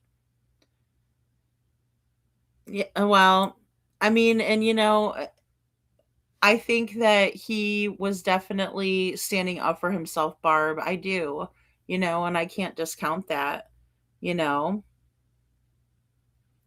Yeah, and you do have to go with your intuition, Liberty. Absolutely.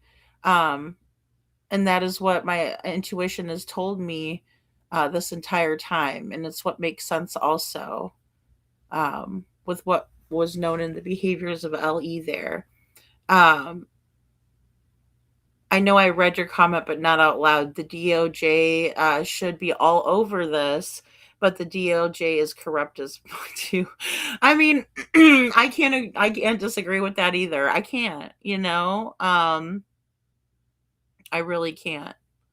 Um, don't know, but she is speaking about it now and putting it out more because of her story.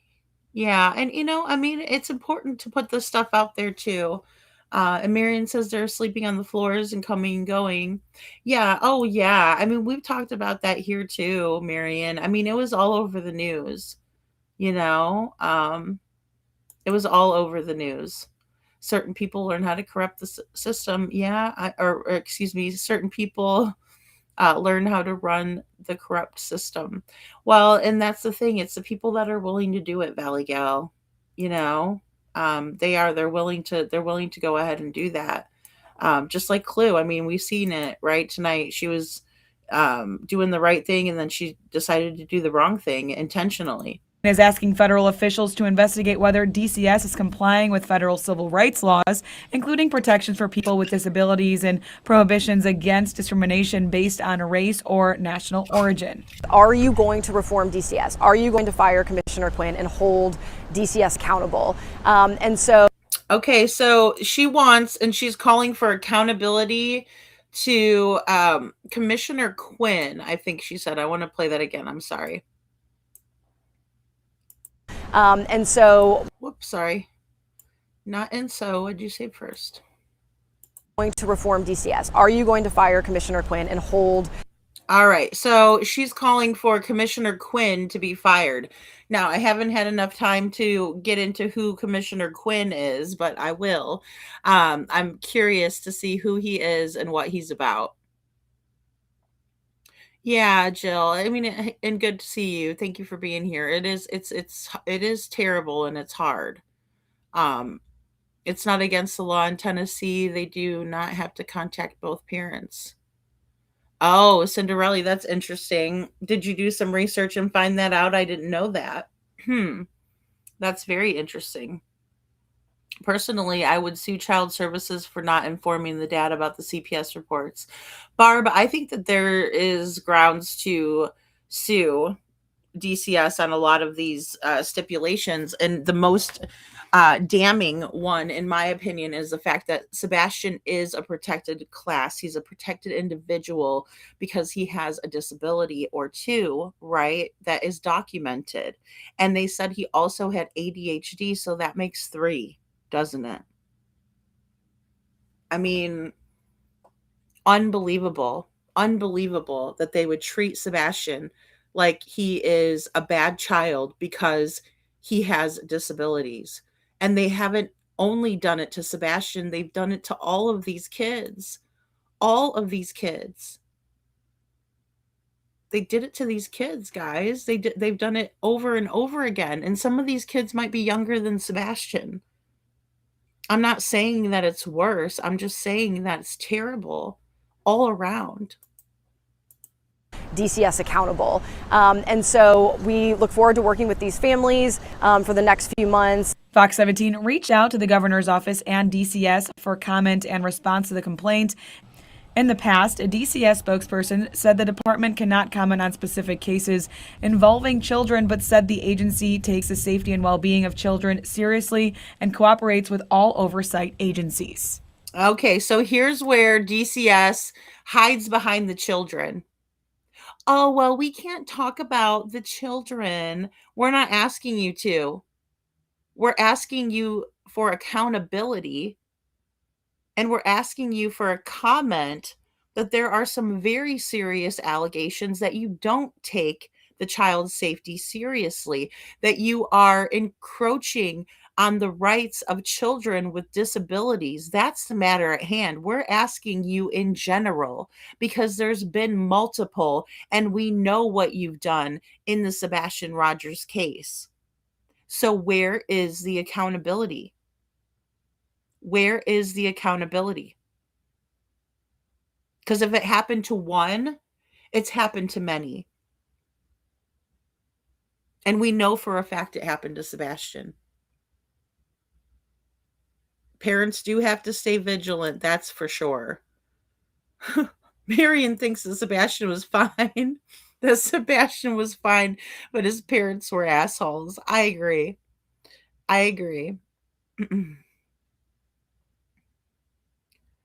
Love Mama Love says absolutely, Lady and Seth having to go through crap to get to this the CPS reports is absolute BS. Yeah, and I mean it's just across the board. And the thing is that they don't want accountability. It's like that everywhere for DCS. Oh well, we're gonna hide behind the children because we're not gonna talk about their cases because they're minors. No, that's bullshit. It's bull. It is so wrong. And, Jill also says parents have to stay vigilant. If they're not both in the home full time with their kids, get to know the teachers and your rights. Absolutely. Absolutely. Yeah, it's terrible. Hello, lover girl. Good to see you. Well, I'm glad you're here. Thank you for being here. Yep, I'm fighting for grandparent rights now here in New York, Liberty. Oh my goodness, Sandy, I'll be praying for you. Hey, Crafting with Sassy Chicks, good to see you. If anyone will get to the bottom of this, you will. Thank you, Crafting. I will tell you what, girl, we're really working a lot behind the scenes doing the war room. The mods have been great. I have to check the Discord. But I took the night off with KJ yesterday and we were working. It's just really going to take all of us, it's wild. The amount of people that send me like all of this great information so that we can go over this stuff too. And, there's so many of you citizen sleuths out there and, it's just awesome. I still can't believe that, everything went the way that it has. I mean, it's just, I never thought we would be sitting here 2.5 years later. That's for sure. And that's what we're coming up on. But yeah, I was pretty blown away by how quickly everything got packed up. And then I started thinking about Mr. Foot. And then I was like, oh, he's such a liar. What took him so long? Is it really the same as false imprisonment of a child with disabilities? This would really be the same. Well, you know what? That's true, Liberty. I mean, I think there's a slew of things that they've done that were wrong, in Sebastian's case. And then seeing that it's happening to other children. Now the heat is on over there, right? And I didn't realize that they were still heavily investigating this. Seth was at every award ceremony. He was at the school meeting in March. Yeah.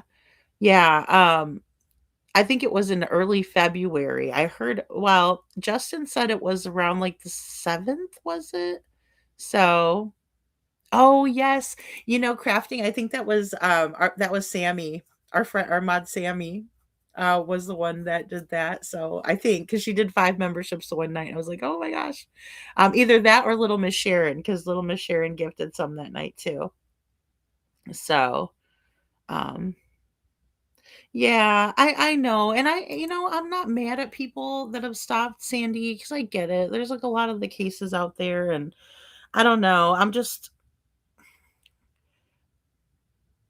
It's just amazing to me again that we're sitting here. It just seems so crystal clear who is involved and that there couldn't be any outside forces involved in this, right?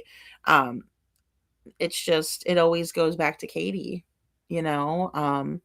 And thank you. Absolutely. Yeah, and thank you guys for standing with me too because it's hard. It really is. I mean, look at these bigger foundations that pulled out of the game, the United Cajun Navy, all of this is very interesting and doesn't make a whole lot of sense in my opinion. What about Seth's rights? Yeah, he's the biological father and they treat him like he's a criminal. It's effed up.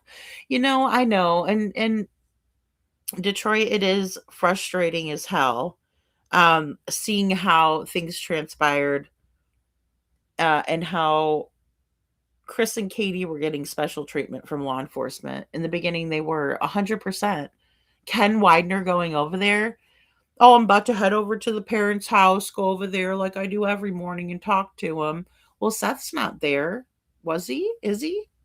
I don't think so. I think he was there for the first 3 days. He would go over by the house and see what was going on, stop over there, and then go back out and search, is the way that I understood it going down. So, are there any former DCS workers that are willing to speak out, even anonymously, to let us know things that were done dirty in that agency? I think that's a really good question. Um, I would love to speak to anybody that would give me some more insight into the situation. There's got to be people out there. Um, the good DCS workers probably aren't the ones that stay forever. I mean, I'm sure there are a lot of ones that do. I shouldn't say that just definitively. But a lot of them can't stand this corruption and they get out of it. So that's a great question. We need a national media spotlight on what's going on in Tennessee. I agree with that wholeheartedly. I was glad to see Fox News was the one that picked this up. I was really, really glad to see that. I find that very interesting. So, thank you, Detroit.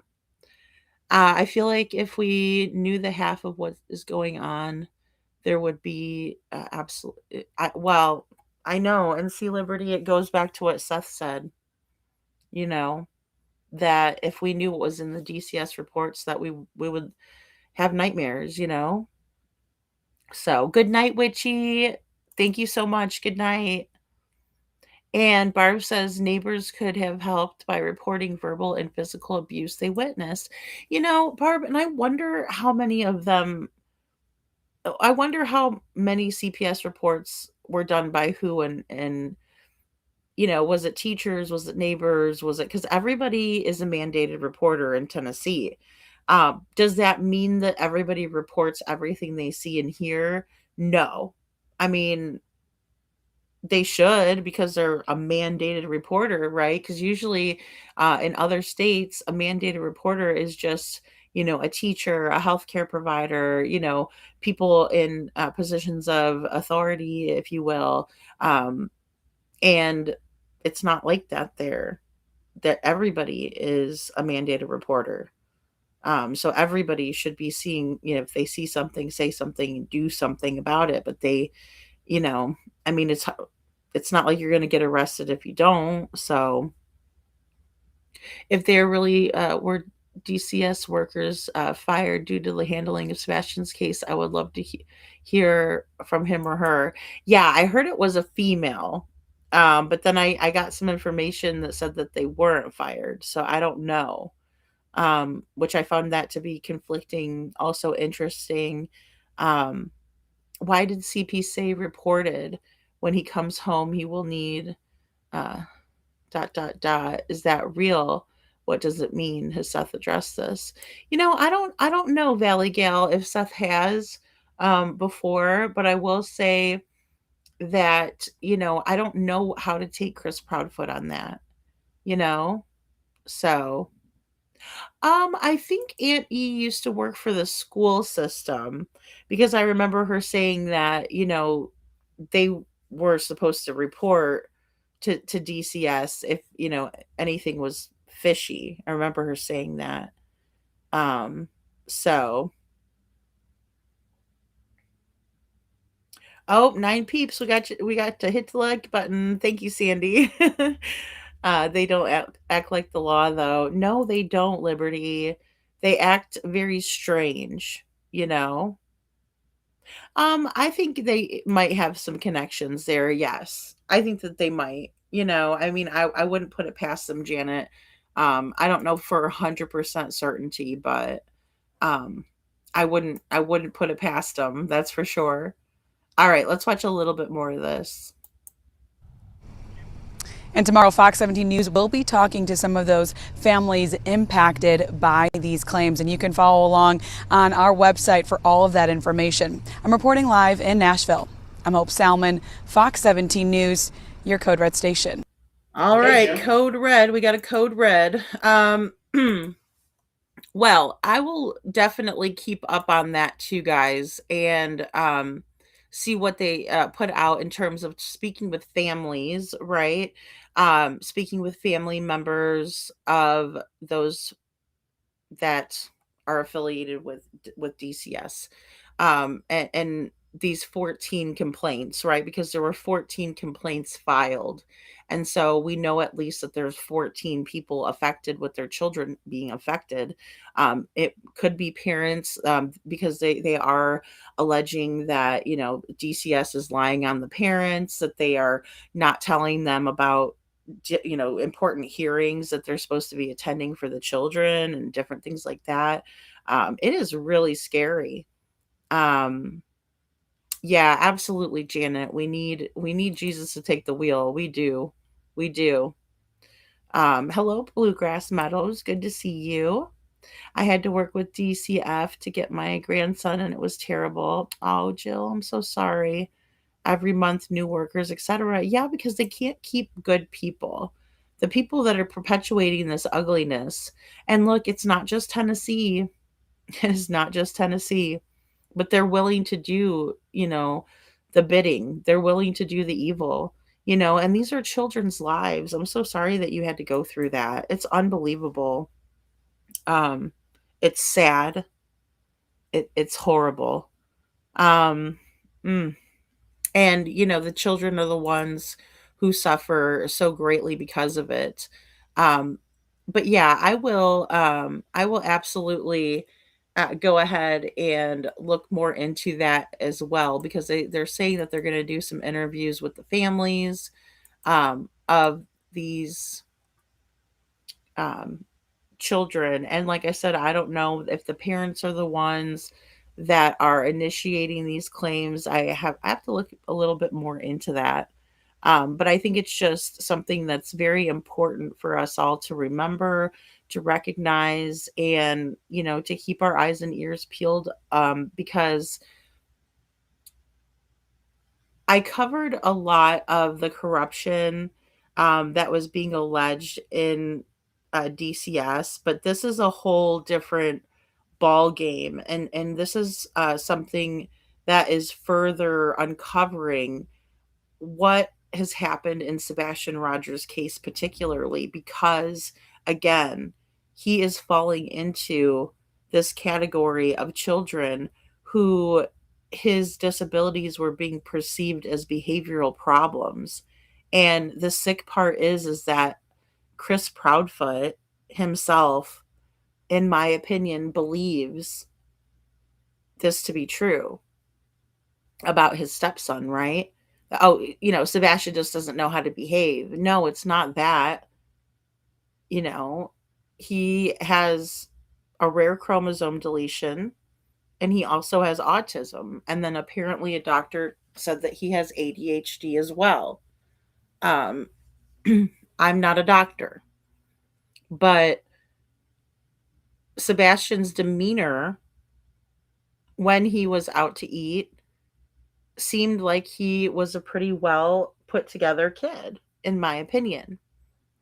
Yes, definitely, Gigi. Oh, I love those butterflies. She says Team Sebastian. Aw. Yeah. It's all about finding him, we need to find him. So, um, yes, I want to get some more people involved in this campaign. So if you have some time, and you can choose any, of the tasks that we're needing. But we do need people to email, to print some things out, to get some flyers together. And if you're interested, just go ahead and send me a message on YouTube, right? There's a new feature where you can message me there. And then I have some friends that are in my emails already. And what I'll do is I'll send you guys all an email with the information. And you can reply back whether you want to help or not. So I think that'll be a good way to kind of organize us on that end of things. And then KJ and I are working together. And then also with my mods, to coordinate some of this stuff together too. So if you guys have some extra time, and I know it's summertime, and I know that there's a lot going on, so if you don't have the time, it's totally okay. But also, we could use some email warriors, right, to go out there and email, which is really, really easy and doesn't take very long to do at all. So definitely reach out if you want to be a part of that. I just don't want it to be public until it's all said and done and we're through with this campaign. But I think it's important to kind of keep it close to the vest. Now, I am looking at doing a special live with my PTSD's friend too. So definitely join in for that. When we have it, I'm gonna get together with them. I think maybe over the weekend or into early this next week. So I'm super excited about that because it'd be fun just to do a live stream and then have some Q&A time where people ask some questions and that sort of thing. Yeah. So yes. Yeah. My PTSD says, "Oh snap, Lady Freedom, is this new about the Hendersonville police arrest?" Yes, there has been quite a lot of activity. Let me see. I know I posted on the community wall. Give me a second and let me see if I can find it. I was posting a couple of things here and there today. Let's see here. Give me a sec, because I think it was a news something or other. It was just a link. TBI Newsroom. TBI Newsroom. All right, we will read this really quick too before. All right. Hey, Diana Smith. Good to see you. All right, so this is breaking news. Breaking news. Everybody come on in, waving in the hands. No, I'm just kidding. I put breaking news up there on the screen because I thought it was, silly. I was just being silly with you guys when I do that. Sometimes, I mean, it is kind of breaking news with this, right? Because this is just hot off the presses with both of these scenarios, right? Just yesterday. And that's just because we do night court and it's, into the next day that they're talking about this investigation into CPS. And then we have this coming in from the TBInewsroom.com. June 20th, 2026 Middle Tennessee News. 5 people charged following human sex trafficking investigation in Middle Tennessee. Hendersonville. An operation by special agents with TBI's Human Trafficking Unit, the Tennessee Human Trafficking Task Force, excuse me, I can't read today. The Sumner County Sheriff's Office, the Hendersonville Police Department, the 18th Judicial District Attorney's Office, the Department of Homeland Security, and the Internal Revenue Service resulted in 5 arrests. On June 11th and 12th, the investigators conducted an operation aimed at recovering victims of human trafficking in the Sumner County area. As a result, 5 men were arrested, charged with promoting women of the night and men of the night activities, right? And booked into the Sumner County Jail. Now, we have Duani Rodriguez Pina, that is Caper Coral, Florida, on $80,000 bond. Alanson Ramirez, right, is from Laverne, I think it's Laverne, Tennessee. And then we have Lazaro Rodriguez Santos, who is from Miami, Florida, and on an $82,000 bond. I don't know why they're all different. Cassim Barnes is from Gallatin, Tennessee, on a $100,000 bond. And Christopher Torres, who's also from Hendersonville, Tennessee, is on a $750,000 bond. Additionally, 9 individuals were identified as possible victims and offered services through Thistle Farms, a local human trafficking victim service organization.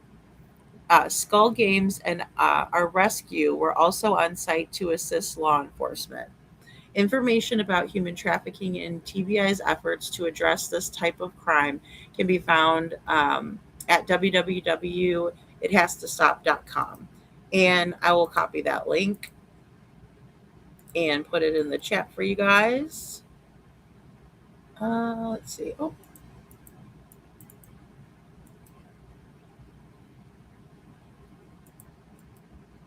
Oh, there we go. I'm like, why wouldn't it let me paste it? Okay, there we go.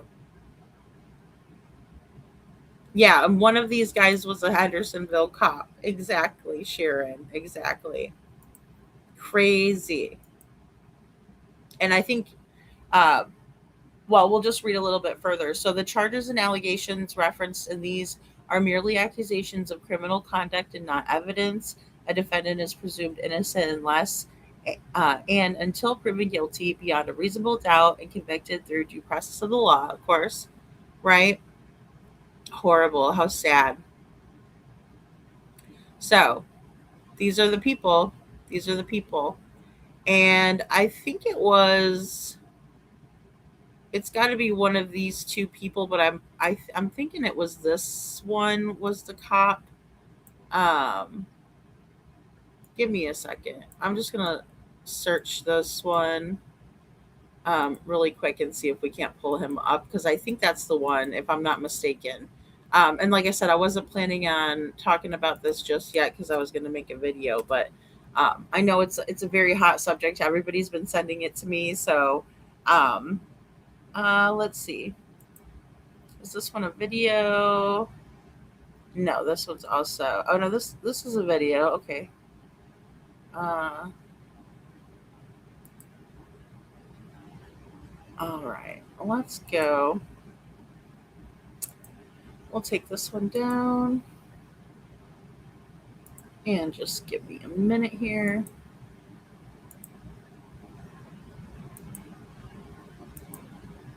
Whoops, sorry. She's just talking away and no sound.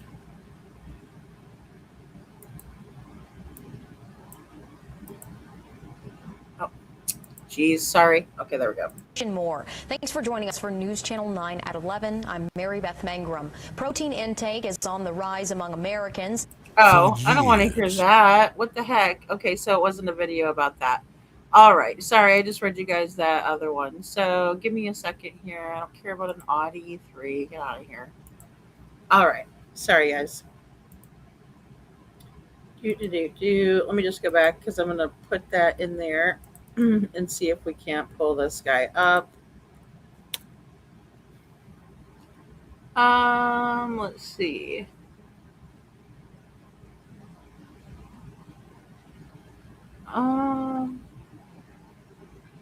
I'm only seeing. I don't see as many videos as there are just like. Yeah, it's pretty much the same across the board that I just read you guys. Um, just from 1 hour ago. Um, but they were doing an operation in Hendersonville. I'm surprised we can't get a photo on these guys. Um, Very interesting. But again, I'm going to put together something because there's been a lot coming out lately about these activities, right? And it's showing the highest level of corruption. It really is. Um, it's crazy. Yeah, BJ, excuse me, but B-Jet Pilot, good to see you. Says it's so obvious KP and CP are involved. KP was the last one with him, too close. Yeah, well, and I mean, there's just no evidence that Sebastian ever walked out of the house, like Katie's saying. Um, yeah, I would like the neighbor to explain that as well, Janet. Most definitely. Jilly says, Lady Freedom, you were such an amazing woman helping Seth so much. Aw, well, of course, of course, of course. I wish I could help you, but I stay busy and I only watch a few channels on YouTube now, and you're my favorite. Aw, how sweet. Well, hey, I understand. And, the thing is like the summertime is so busy. I think every part of the year is, though, because here we go. We're going to be going into the fall and, Christmas time. And oh my goodness. But yeah, I have a lot of free time for that. Um, but yeah, I can definitely do it. It's just, um, what sucks about the your own printer is those ink cartridges are so expensive. Those little shits. I'll tell you what. It's like you get like the replacement one, and it's like really $45, and it's not like you could pick either one, like because even grayscale takes some of the color away. So it's just like, oh, but I have a lot of flyers too. So. Oh, she did, Sharon. Crime Time Buzz showed his picture. Oh, Lord. I mean, I haven't seen any pictures out there. Also, I think it's no coincidence that the teacher arrested. His last name is Hawkins. Oh, yeah. Oh, yeah. I mean, there's a bunch of them that have come out too. Um, so, hey, Bo, good to see you. Hey, congratulations. I wish I had one of those, a sound bite from like, a trucker honk honk. I'm so happy for you, Bo. That's so wonderful. I'm so glad to hear that too. I heard in the beginning of your live. So, oh, great. My PTSD. Thank you so much. Okay. Oh, great. Great, great, great. Yeah, and I need to put those videos together because there's been a lot of them they've been finding out, so I know that they're doing some pretty crazy um well, I mean, they've been doing a lot of sting operations, in my opinion, right? And when that happens, you turn up with a lot of stuff, right? Like there's a lot of people out there that are being inappropriate online with the kids. We talked about it a lot here, but then in the schools, I mean, that stuff's getting exposed left and right. You know. Oh well, hey, we don't hate you, Beach Jet Pilot. We don't. Good to see you, and thank you for being here. Um, Yeah, well, and um, I'll tell you, I'm not as well liked as I'd like to be sometimes. But you have to, take it as it comes. And good to see you, Peggy. Thank you for being here. eastbound and down. He reminds That's Chris Proudfoot all the way. That guy Kenny Powers. Oh my god, he's exactly like Kenny Powers. You know what I mean? Like, Bo, you know what I mean. It's so funny. Libra, he'll always send me clips from that show and we'll be like, oh my god, it's Kenny Powers. It just cracks me up, that show. Um that's right. Yeah. Well, we have to stand together. We do, Janet. That's the thing. But yeah, yeah, there's no hate here. Exactly, Holly. We love everybody. But I think the big thing is just, getting together and, you know, spreading awareness. So, um, that's the biggest thing that we can do too, especially because it doesn't take a whole lot with the digital stuff. Again, I'm looking to find some more emails too. So if anybody's good at finding those types of things, and I also have to check the Discord too. Um, but yeah, I would love to see what we got going on with that. But we're working behind the scenes, and you guys will see what we've put together when it's all said and done. And I think it'll be something good that will just at least we can start kind of eliminating some of the things that we're thinking of. But, with the situation with the campers and me thinking about it again and us talking about it again, I think it's really, really important um, for us to look into all of that, and just because it's a big part of the bigger picture, and then I wonder if maybe there wasn't something that could have happened in terms of Sebastian, you know, again, the shoes is where I get stuck with the handoff. Um, but I think a good night. Good night, B-Jet pilot. Thank you. Um, and, I can't help but wonder if there isn't some connection with Memphis.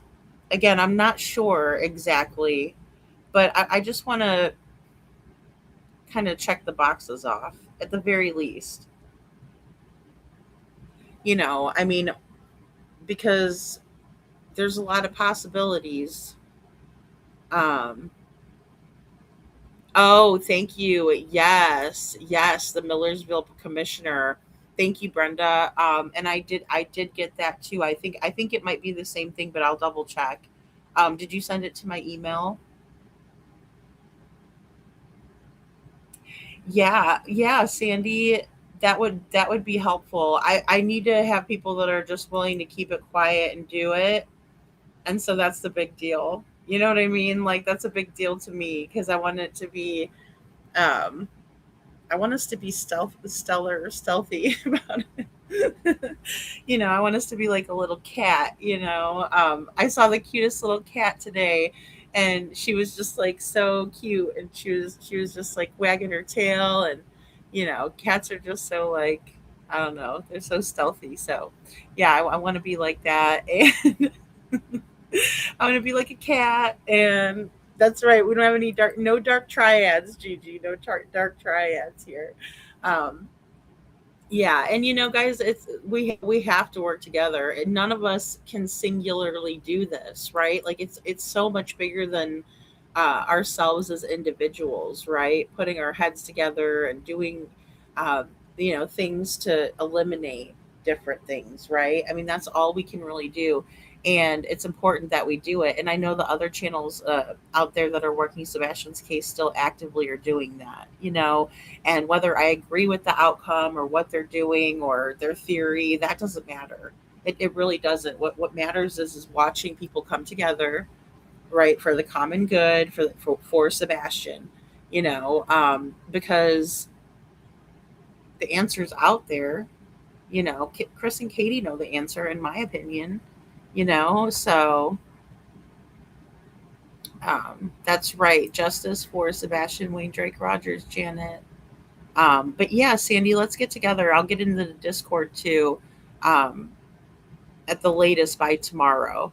Good morning, KJ Mack. Hey. And I know you guys are so passionate about finding Sebastian too. That's why I love our channel here. The dragons are definitely, um, here for Sebastian's army, and here for Seth. He's the general. He's our fearless leader. Sorry, that sounded so funny, but it's true. It's like, hey, Seth has been Sebastian's voice, and you know, sometimes it makes me sad for other kids that don't have a dad like Seth out there fighting for them. You know, that's what I get sad for. As for the other little ones that are out there, like Seth has done such a great job. He really has, of advocating for his son, and I think that that's the best thing that we can do is try and advocate too. And there'll be other things that we're going to be doing too at the channel in order to push some of this stuff forward. But in the meantime, I'd really like us putting our heads together about some of these really big issues, right? Like the RV, and let's think about youth opportunities investments. Let's think about the corruption in the area and that we're seeing within DCS, because that is a major piece to Sebastian's case, in my opinion, is DCS involvement. There's still one open DCS report, and it wasn't because Sebastian went missing, guys. That was filed at the end of January, early February. And when did Chris Proudfoot leave the home? After the fifth CPS report, in my opinion, right? So we have to keep going back to that. And I know some of it might be a little repetitive, but it's just like tonight. How many times have we heard that interview? And then Chris tells Nancy Grace, until the morning of the 26th, I got back. No, you didn't, you know? And it's a big moment, right? And then even Cinderella's like, "Oh my gosh, did you hear it?" And I'm like, "Oh yeah, sorry, Cinderella, I did play that on the loop." I did replay it because I didn't even realize it was such a short. It was a short, right? It was 58 seconds, and he's over there lying his tail off. It's like, what?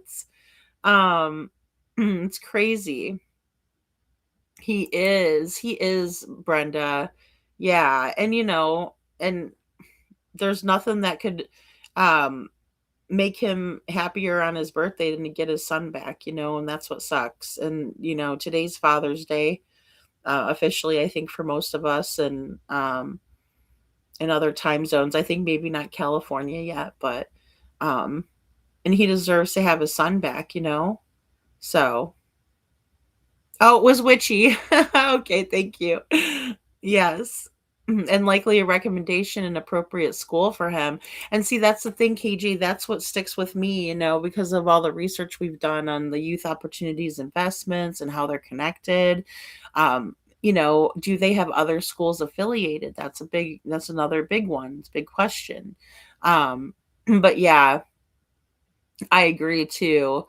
That recommendation, and then seeing how they see children who have disabilities as a behavioral issue is entirely wrong, in my opinion. You're not getting them the proper help. And how many times has Seth talked to us about how Sebastian wasn't getting the proper help that he needed or deserved? And that was when they were in California, and they come to Tennessee and he's still not getting the proper help. And then when the parents, in my opinion, are abusing him, right, Chris and Katie, he's still not getting the appropriate help. So, Liberty says, I told Lady in her comments that I think 2 sets of the same clothes and shoes were purchased for Sebastian by a family member of CP's, and Ellie never looked at their purchases. Oh, I didn't see that, Liberty. I'm sorry. I must not have saw that because it requires warrants. Right. That's interesting. So, Who's to say that the one pair of shoes wasn't KP's? The shoes were both wore at the Texas Roadhouse were almost identical. Well, that's a good point. That is a good point. Did law enforcement bother to take a picture of the shoes that were sitting by the door? I highly doubt it. They were treating this case, and Sheriff Craddock said it over and over again, but back then he was Deputy Eric Craddock, and he said that he was operating on the assumption that Sebastian walked off, and he was very adamant about it and arrogant, and he almost got hateful about it, right? He was right on the verge of that. It was written all over his face. He was disgusted that they would even ask him. I'm operating under the assumption that Sebastian walked. Sorry, I can't even say it. But yeah, he was very adamant. KJ says, remember 2 a.m. to 6 a.m. in the morning of the 26th, too. Well, and, he said that's when Sebastian went missing. He told Nina that. I remember him telling Nina that, So, okay, Bo, so it's only 11 p.m. Not quite yet, right? KP was all for the plan, too, in my opinion. Oh, yeah. Oh, yeah. Yeah. You be safe, too, Janet. Aw, thank you, Jill. You're very sweet too. Thank you. Can we take a tour of the place? Well, some of those places are hard to find too. They are, Sandy. Sneak around and see if we can see them. I know that would be a total undercover operation. Whose shoes were used by the dog scent? Apparently, they didn't give shoes for the dog scent, which I find that to be odd because Jules was telling us that the best scent that they can get is from the person's inside of their shoe, like the stinkiest scent for the dogs. But apparently, they were given the clothes that Sebastian wore at the Texas Roadhouse, according to Katie and Chris, for the scent dogs. And then they said a blanket. They took a hairbrush of Sebastian's. She named off a couple of things in the Nancy Grace interview. Yeah, and I find it weird that he only had 4 pairs, right? But then again, I'm the type of person that has way too many shoes. So, and I don't know, maybe Sebastian had certain ones that he liked to wear. I'm not sure. But yeah, I found that odd too. And his blanket, yeah, Liberty, thank you. Yeah, Seth should be cleared. That would be the best way to stir some shit up is to clear Seth, Janet. They need to. KJ Max says it's horrible knowing the number of people out there traumatizing special needs individuals with their brand of discipline. I know. KJ, it is enraging. Oh my gosh, yes, I agree. And these poor kids and then these poor people.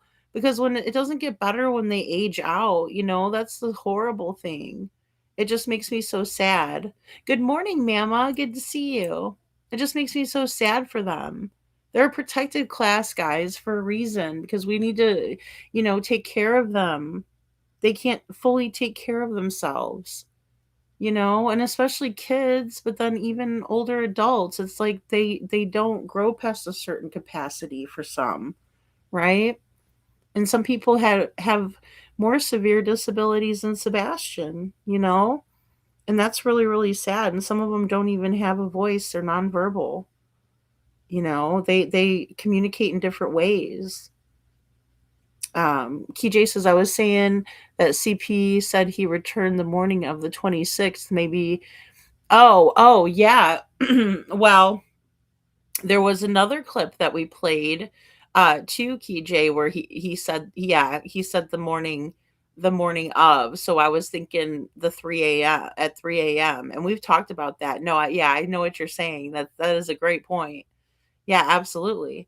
But yeah, in my opinion, he definitely has guilty knowledge and knows, in my opinion. So, and see, with boys, it's different, right? KJ, that's so true. With boys, it's different. Nina kept faith until Sebastian is found. Be aware, Nina. I know, no, and that's the thing. She's Faith is supposedly visiting for the summer right now. Um, so yeah. Well, it's common to have favorite things they like to wear. My youngest is like that, and I could buy her several shoes, but she wears her favorite ones all the time. Exactly. Right. Yeah, Brenda, that's why I have to consider that. And, people on the spectrum have sensory issues. So, sometimes different feelings of different shoes and stuff like that, they're going to like a certain type, right? And it's going to be like, it's imperative that they get that type, right? Or that feel that they want. So, um, yeah, that's such a great point. Um, oh, well, Peggy, thank you so much for becoming a new member. Thank you, Peggy. How sweet. Well, welcome to the Dragon Tribe. I got these little. Hold on, I'll throw you a party. That's so great. Welcome, welcome. Or thank you for renewing. So that's so great. I'll have to make you guys a video. I gotta upload my studio here. I'm still transitioning. I've been doing a lot of transitions lately, which is a good thing. It's always a good thing to kind of keep it moving forward. Um, but again, guys, try that new chat thing because it'll come directly to my YouTube. And when I'm on there, at least I can see it, because my emails sometimes can get kind of crazy. But then I will also thank you, Peggy. But I will also make sure to do the emails with the people that I know have emails. And then two, I need to get some of my mods the link to the mod chat. So I'm working on getting everybody that I know of that I got emails for to the mod chat, right? So then that way we can you guys can help out where you can. And of course, guys, if I ever put out a call for help or something like that, it's just, and don't take it like you have to do it, but if you can do it, please help, but if you can't, it's something that is so important that we do is pray, right? We have to. And I know sometimes it's like, okay, well, why would we do that? It's not doing much. In my opinion, it does a great deal, aw, thank you, Peggy. Well, so are you. Aw, thank you very much. Um, so yeah. Yeah, I can chat, like, you guys can send me messages on YouTube now, which it's really cool. It's a really cool function. So that way, it's keeping things safe with screen names too, which is great. Um, but yeah. Oh, great, Peggy. Well, wonderful. And I'll make sure I get those links too for Discord updated. I need to work on that too. Again, I've been so behind since my trips. Oh my goodness. I've just been so behind, but we'll get there. We'll get there.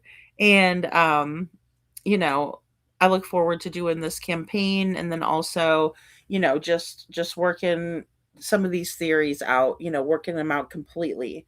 Um Oh, Mama. Oh my goodness, Mama. Yes. Oh, thank you so much for being a member for 10 months. Oh my gosh, that is so amazing. Oh, well, you are wonderful too, Mama, and I so appreciate you. How great. Well, hello. Good to see you. Hey, um, Mantle Olson. Well, I know or Manty Olson. I know your other screen name too. So good to see you. Hey. If you go out up here, the chat is at the Oh, great, Bo. Yeah, tell people how to get there. It's I think it's cool because it's just easy. It's okay. I can't talk today. I can't talk or read today. It was funny how many times I'm like, "Excuse me." I don't know why that came out. I said something about Katie being angry when I was really meaning. I think I was reading something in the chat that made me read that. But yeah, I was meaning to say she gets splotchy when she's asking, when someone's asking her questions, not angry. Um, Although there were a couple times where she seemed annoyed by the questions she was being asked. So, um, yeah. Oh, yeah, Brenda. There's been so much. Brenda says, I believe the Lord is using Sebastian to bring many things to light in that state. I believe he will be found in his timing. Yeah, exactly, Brenda.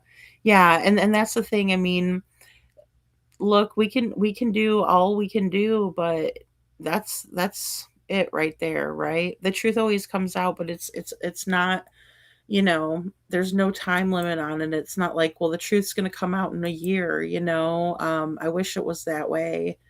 um I feel we need to be contacting national media channels to get them to dig on all of this. I think that's a good idea, Liberty, for sure.